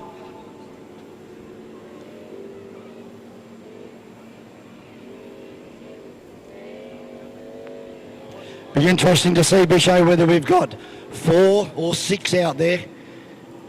I can see Transonic out there, right out wide.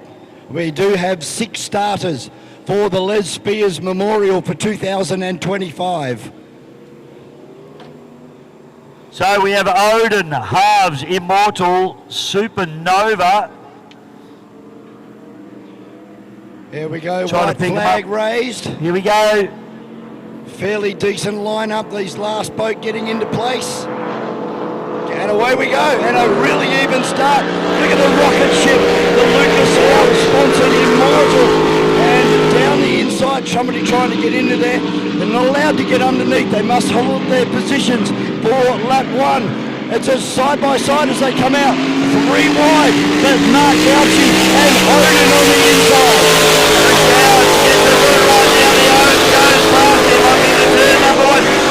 Trying to go into third place, that's an awesome effort. Big chine walk on the outside there, but it's Odin 510 with Ryan Constable coming out in P1 out of turn number 2 here. Oh, rides it right up on its starboard side there. The Gouch's going to try and come back at him. Cavs, Brenton Price, Brenton doing a fantastic job as he comes through down in the bottom turn, and then we've got the rest of the field following on. But have a look at Ryan Constable as he fires up the front chute. Twin turbocharged 560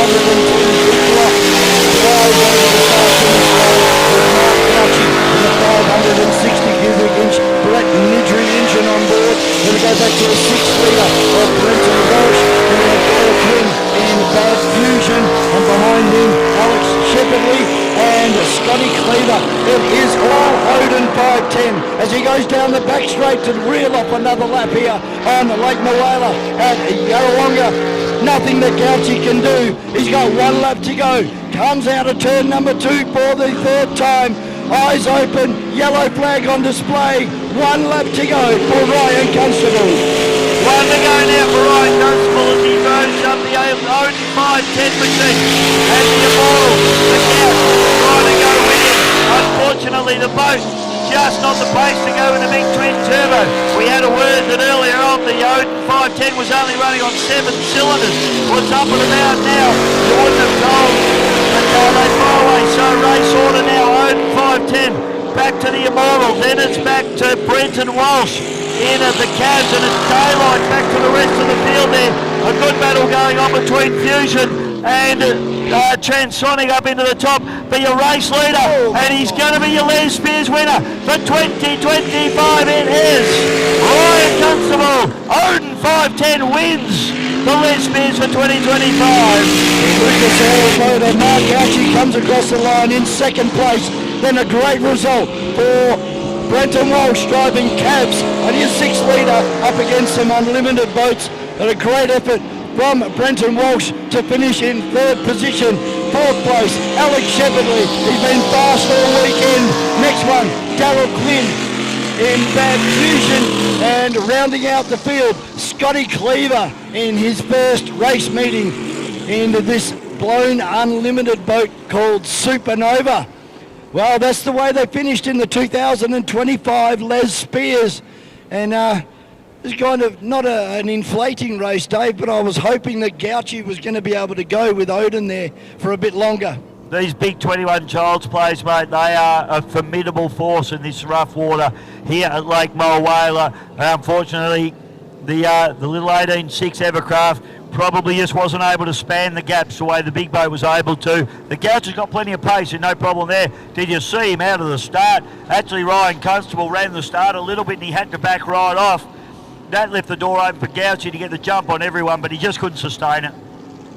And having a look at Darryl Quinn's boat coming down there into turn 1 on lap 2, he just looked like he couldn't turn that boat in. It was jumping and diving left and right. I reckon they've turned the wick up on that boat, given him some more horsepower, but haven't got the setup right on the cab plate. Yeah, I think they're struggling with that boat all weekend, Vaughan. But ladies and gentlemen, please put your hands together. Ryan Constable, the Odin 510.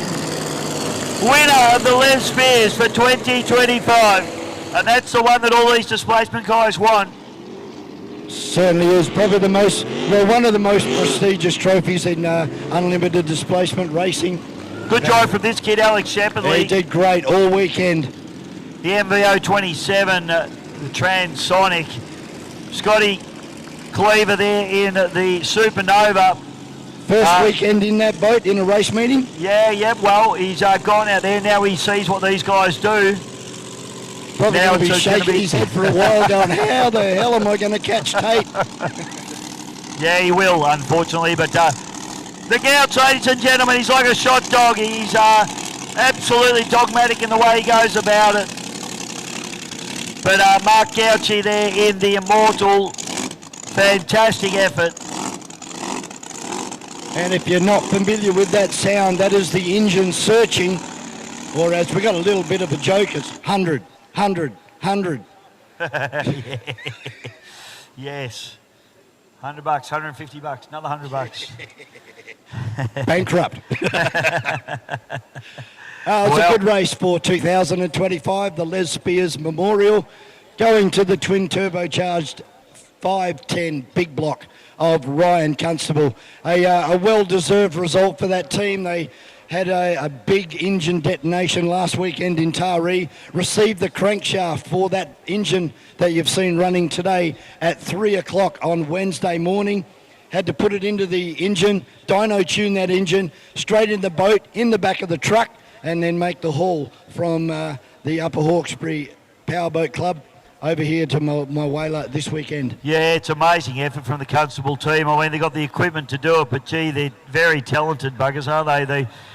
Their engineering is absolutely beautiful. So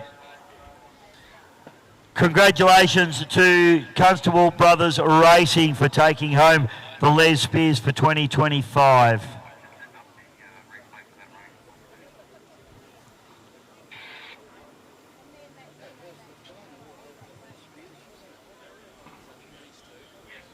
Look at the rocket ship, the Lucas Oil sponsored Immortal, and down the inside, somebody trying to get into there. They're not allowed to get underneath. They must hold their positions for lap one.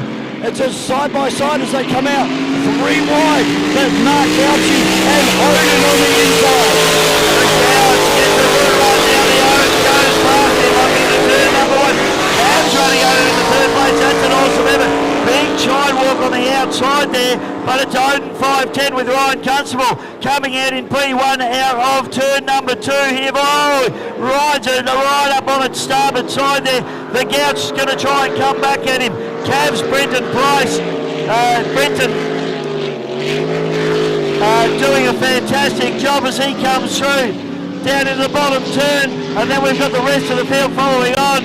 But have a look at Ryan Constable as he fires up the front chute. Twin turbocharged 510 big block.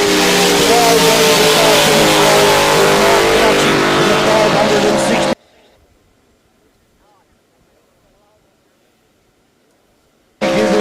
Brett Nidry engine on board. Then we go back to the 6-litre of Brenton Walsh. And we have Paul Quinn in Bad Fusion. And behind him, Alex Shepherdley and Scotty Cleaver. It is all Odin 510 as he goes down the back straight to reel off another lap here on Lake Moala at Yarrawonga. Nothing that Gouchy can do. He's got 1 lap to go. Comes out of turn number 2 for the 3rd time. Eyes open, yellow flag on display. 1 lap to go for Ryan Constable. 1 to go now for Ryan Constable as he rows up the Odin 510 machine. And the Immortal, the Gouch, trying to go with him. Unfortunately, the boat just not the pace to go with the big twin turbo. We had a word that earlier on the Odin 510 was only running on 7 cylinders. What's up and about now? You wouldn't have told. But they far away. So much shorter now. Odin 510 back to the Immortal. Then it's back to Brenton Walsh. In at the Cavs and it's daylight back to the rest of the field there. A good battle going on between Fusion and Transonic up into the top. Be your race leader, and he's going to be your Les Spears winner for 2025. It is Ryan Constable. Odin 510 wins the lead spears for 2025.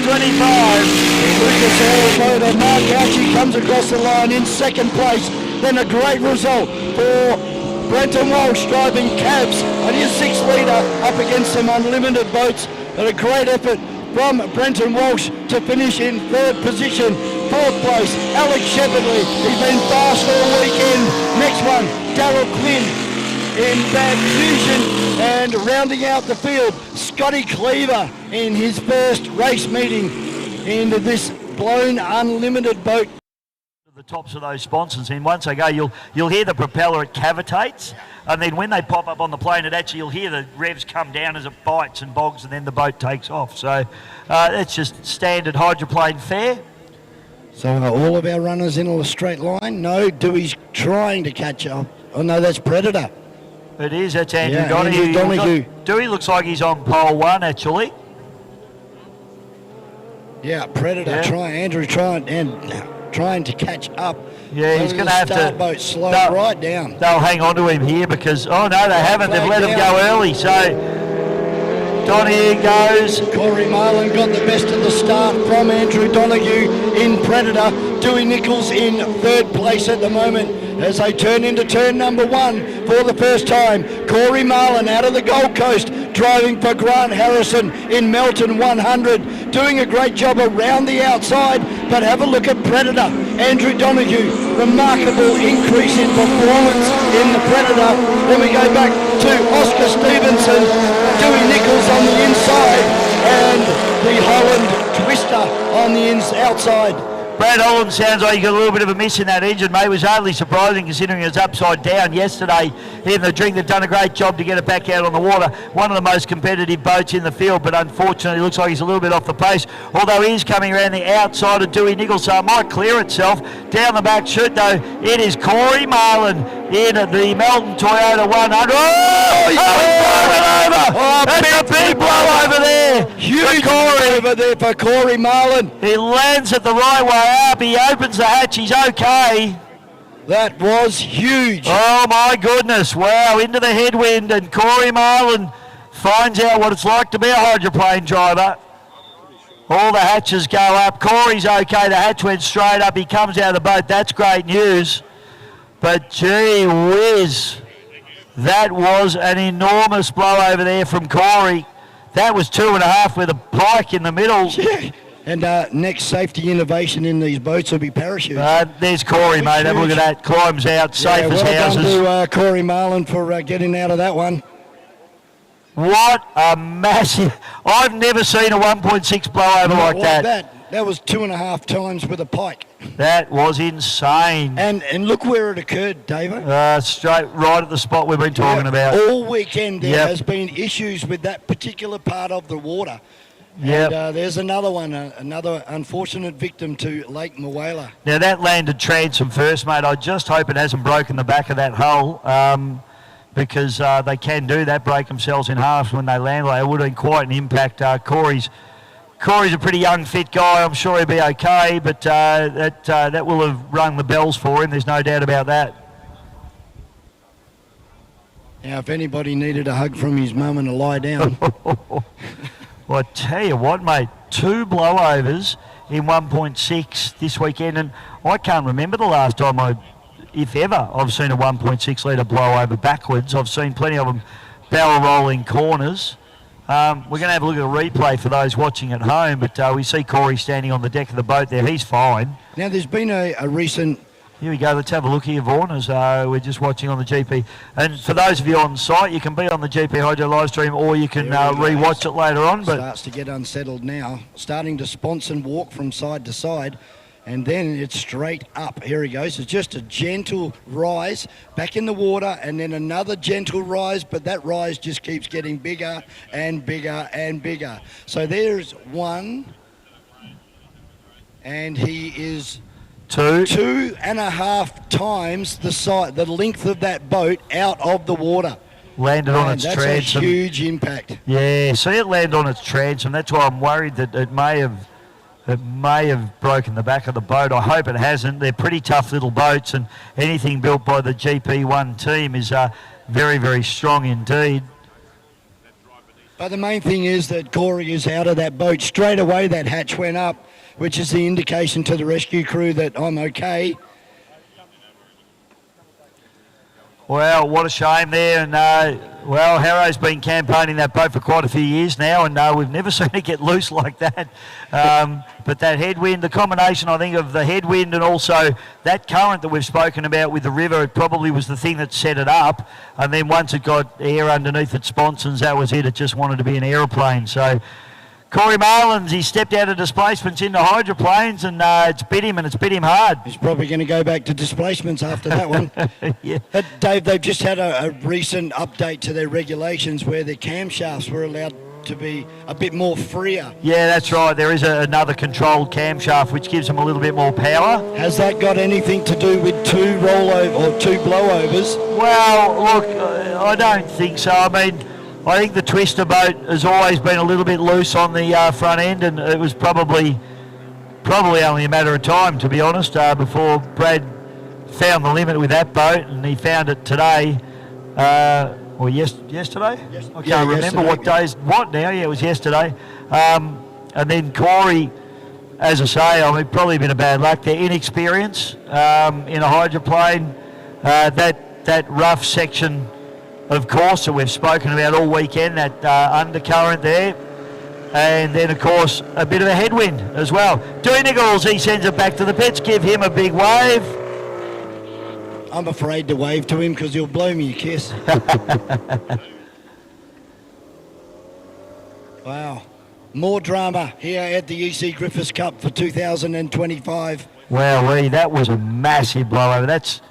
I think that's the biggest one I've ever commentated, Vaughan, to be honest. I've seen a couple over the years, but that one was he spent about a minute in the air. It was unbelievable. Yeah, and it seemed to get unsettled with that sponson walk first. Then it took a little bit of a rise on the front sponsons out of the water. Then it came down, settled itself temporarily and very temporarily, and then it just developed this very slow rising towards the horizon. He would have known he was gone when the horizon disappeared. Yeah. Standing on the canard wing, because it does have a canard wing, that boat. Not all of the 1.6s do, but he would have been trying to pull it down. But once you're at a certain angle, you're gone. You got no coming back from it. And the thing turns into an aeroplane, as we just saw. So 10 points for Corey for putting a show on for the crowd, though. Yeah, definitely. But no, as we keep saying, the main thing is that Corey is okay, and that Brad Holland was okay yesterday, opening up the hatches straight away to indicate to the crash crew that they are okay. There's that replay again, mate. So we watch it just sailing through the air and then transom crunch down into the water. But the good news is, when they're in the air for that long, they actually lose a lot of momentum while they're in the air. They lose a lot of speed because they're not very aerodynamic when they're flapping through the wind like a leaf. And when he landed, he wouldn't have been going horribly fast, hopefully. But as we said yesterday, Bisho, you cannot compress water. So that water is basically like landing on a concrete block. Another problem here, looks like Andrew Donahue getting towed back in. That boat has been performing really, really well here this weekend. He's done a great job on it. And Andrew out of South Australia, one of the very, very well-known water ski racer who's now turned his hand to powerboat racing. So another ski racer that's left the sport to come and play with the powerboats. You were telling me that the Predator is up for sale as well. So if anybody's interested in getting into 1.6 litre Oz light hydroplanes, there is a boat right there for you, the Predator. I'm not sure if you advertise it while they're towing it in. It's probably not a good look, is it? No, it'll be something minor there, but the boat's actually been going really well this weekend. It has, and I had a bit of a chat with Andrew this morning about the turnaround, and there's been a bit of development done to the fuel system on board and also to the hull itself. But that's a proven machine now. I would buy that one. Oh yeah, 100%. It's very, very good boat, and always has been. Actually, when it came up for sale, I was in a point in my life where I did consider buying it myself, but life went another way and I didn't. But it's a good boat if someone wanted to buy it, and I reckon 35 would pick it up for you. I reckon you'd slide into a competitive boat for about 35k, And tell me what other motorsport you can get into for that sort of money and then go and spend about $8 in fuel for a weekend's racing. It's certainly a lot cheaper than importing one from the United States, where you still have to build it once it gets back here to Australia. Oh, I mean, to build the Harrison boat, you know, you'd be up around $100,000. So, you know, at $35,000, it's just a fraction of the cost of a new one, and it's a competitive boat. So, that'd be a really good boat to get hold of. Andrew's got it for sale because he's going into a tunnel boat, into a Formula One boat, so, or a Formula GP boat. Yeah, that's going to get his attention. Be twice as fast as the little twin cam couldn't keep up with that, because those ones are they are run into a 1600cc twin cam Toyota engine that you'd find in maybe Nana's Corolla. In a Corolla, yeah, absolutely. Here we go. We're just watching that blow over again, mate, as it comes up on the screen. There's the sponson walk. A little then bit it of a walk. settles, and then it starts to get this slow, gentle lift. Yeah, and there it goes. So it did get set by a wave, but then the rest of it was just air pressure. Look at the height. That is 2.5 times the length of that boat if you stood it up and down. Oh. Massey, you're lucky to land the right way up too. That's an incredible blow over.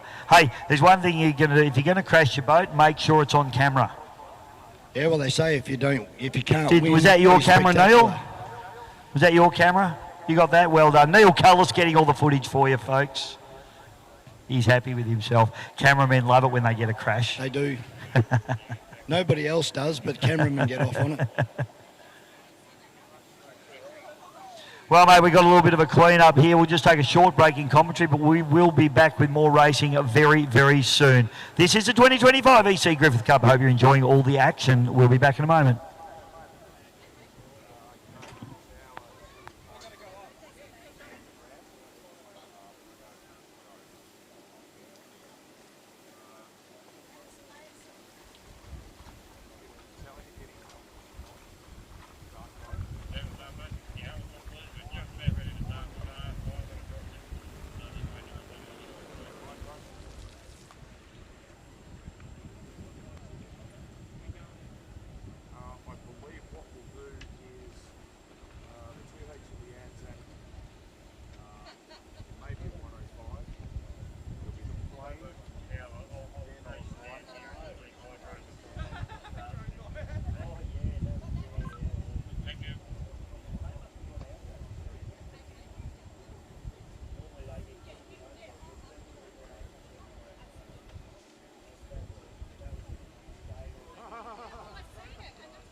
So the first of the runners for heat number 1 of the Anzac Day Memorial Trophy. That's one of the hydroplanes. I can hear another blown alcohol boat. There's Dave Satterley boat, Titan, leaving the boat ramp here on the eastern side. Is that GP 101? No, mate, that's Stampede, and it doesn't sound real healthy at the moment. But we heard him sound like that earlier on as well, so it just doesn't like coming up on the cam. There it goes. Clearing itself. This is GP 101, just look over here, 101 coming out now, so Benny Clark. Good to see this boat back out on the water today. And that is the ex-Melton Toyota owned GP 101. Former Grant Harrison boat. Looks so good with the paint job on it, with all the flames and the orange, black and red. It's Very a cool, striking. It's a cool boat, isn't it? So we've got, I'm trying to pick up, is that Destiny on the far side? I did see Dave Satterley leave. I might be Satterley. Titans out there. It's just only a 2-horse race. Well, Stampede has not continued. It did sound pretty ordinary as it came past the commentary box. 2 hydros and 1 unlimited displacement of Dave Satterley out of South Australia driving Titan. He'll start out of 3. GP 101 looks like it may have pole position. And yeah, looks like the other boat may be Destiny. Blake Ramsey. Oh, somebody shot the start big time here, going very, very wide. Barney Patterson holding them at a constant speed. It's the driver's responsibility not to go in front of that safety boat. As they turn around, white flag about to drop. And let's go racing! GP 101 and Destiny now head up into turn number 1 for the first time, and the GP 101 should be able to get in over the top of these 2 displacements now. Sadly now runs hard on the pins. Blake Ramsey, he's had a bit of a dogged weekend. He wants to try and salvage something from it as he fires down the back chute, but it's all Benny Clark and the GP 101 at the moment. This boat sounding and looking absolutely beautiful. Still only a new boat to this team, but they're doing a beautiful job. Blake Ramsey doing the job on Dave Satterley in Titan. He takes over second position down there in turn number 2 as they turn around the corner, side by side on the exit. We've got Dave Satterley on the inside, not getting a good run out of the corner at all. Blake Ramsey now applies the power and blows down the outside. A good race between the 2 unlimiteds, but it's all GP 101 at the moment. What a battle going on between these 2 blown displacements. GP 101 walking away with this one, but Sadly and Ramsey absolutely going at it at the moment as they round up through the top turn. Sadly out of South Australia, and we got Ramsey out of Victoria down the back chute. Ramsey has another go at Sadly now. Yellow flag comes down for the GP 101. Ramsey goes around the outside of Sadly now as they come down into the bridge end turn. This is on between these 2 blown displacements, Vaughan. So very close between these boats. They're both in the unlimited category, side by side. Dave Satterley on the inside, but here goes Blake Ramsey over the move across the finish line. This is a much better run from Destiny so far. Yellow flag was on display. They are all on their last lap, but this is going to be a definitive win for GP 101. Ben Clark around the last corner for the last time. Cross the line, your winner of heat number 1 for the Anzac Day Trophy goes to GP 101. Heat number 1 done and dusted there for Ben Clark and the GP 101 now. We go down into the bottom turn. It is all Blake Ramsey now in the Destiny machine. He's got in over the top of Dave Sadley. Sadley will have a little bit of a look up the inside, but I don't think he's going to be able to do much about Blake Ramsey. Blake needs to get the power down though. Sadley gets the power down. Ramsey comes into second place. And Sadley rounds out the field in third place in the Titan out of South Australia. So that was heat number 1 of the James Sayer Anzac Day Trophy for Springtree Retirement. Yeah, the unlimited boats, they were never going to hang on to the back of GP 101. The big turn fin on the left-hand sponson that goes down nearly 2 feet down into the water just pulls the big hydroplane around the corners and gives us that big 30-40 foot wall of water that we see coming out of the hydroplanes. But a great battle between Blake Ramsey in Destiny and Dave Satterley in Titan. Wasn't really decided until 1 lap to go for our unlimited displacements. But at least all 3 of them returning to the dock. That was a good race for the displacement boats. Just been sent a photo of Brad Hollins doing his half pike and twist as well that boat's about 6 or 7 feet in the air as well. Yeah, some great camera work by our people all the way along the shore here this weekend. Of course, our drone pilots as well. And as they come back to the pit area, put your hands together for Blake Ramsey in Destiny taking out second place from Titan with Dave Satterley behind the wheel. So that's good news. It looks like both of these runners will be able to hopefully get into the final, which will be a little bit later on this afternoon. We're around about 25 minutes away from the Matt Hall Red Bull Air Race team coming back, and this will be a tandem acrobatic display this time, round about 25 minutes time. Mate, I've got to say, I always tell people to hang around to the end of a boat race. There's no point wasting your day coming to a boat race, because when the real action happens is the minute you leave. So you've got to stick around at boat races. You can't be nicking off. No, and it's great to see another healthy crowd here on the shores of Lake Moala today. It's a fantastic event, Bisho. I've loved coming over here the last 2 years. It's just so well run, lots of boat entries, lots of drama. And as a commentator, it's great fun up here.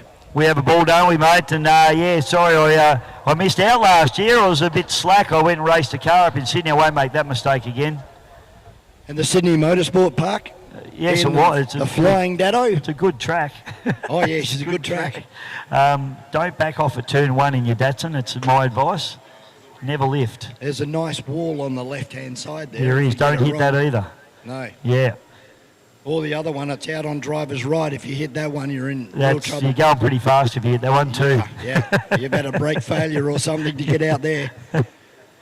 Very similar, that first corner there at Sydney Motorsport Park in reference to Phillip Island. It is, yeah, a lot of similarities about that, actually. My son went off backwards at Phillip Island in November at 230 kilometres an hour in a Formula Ford. Whoopsie. He's still trying to find out where he went wrong. It just happened very, very quickly. Yeah, it's maybe once upon a time, mate, but not now that I'm in my mid-50s. Unfortunately for Jonesy, the boat that's been so good all weekend, it did sound a bit fluffy in an earlier race, and it came good, but Paul Jones and the Jones family, of course, stalwarts. Hey, Jonesy, sorry to see you're getting towed back, mate. That's no good, but he's done an awesome job in that Stampede boat all weekend.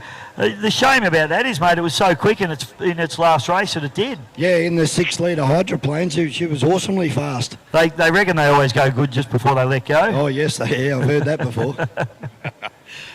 All right, so I believe we have Heat 2 for the James Sayer Anzac Day Trophy. That should be next out on the water. Brought to you by Spring Tree Retirement this weekend. So it shouldn't be very much longer. We'll be able to get the boats out on the water. I'm going to take a break so I can have a drink and have a look around this beautiful Lake Moala foreshore and see whether I can find my voice. You've earned a drink, mate. You grab a drink, and we'll be back with more racing very, very soon. Hope you're having a wonderful day here at Lake Moala. You know what? Wouldn't even matter if there was a boat race on or not. It's just nice to be sitting on the bank, isn't it, Mandy? We'll be back real soon.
those of you out there watching the race boats going around this amazing course, all the safety and all the effort that goes into keeping these drivers safe. Obviously there's safety cockpits in these boats, they've got harnesses, they've got air supply. The open cockpit boats, they all wear jackets, helmets, they've all got all the safety gear, and the boats get gone through in scrutineering and made sure they're really safe. But the biggest factor in the safety in this sport, these guys right here. This is Race Day Medical, Dave and Anna Bodner. They do most of the powerboat racing throughout Victoria, and they do an amazing job.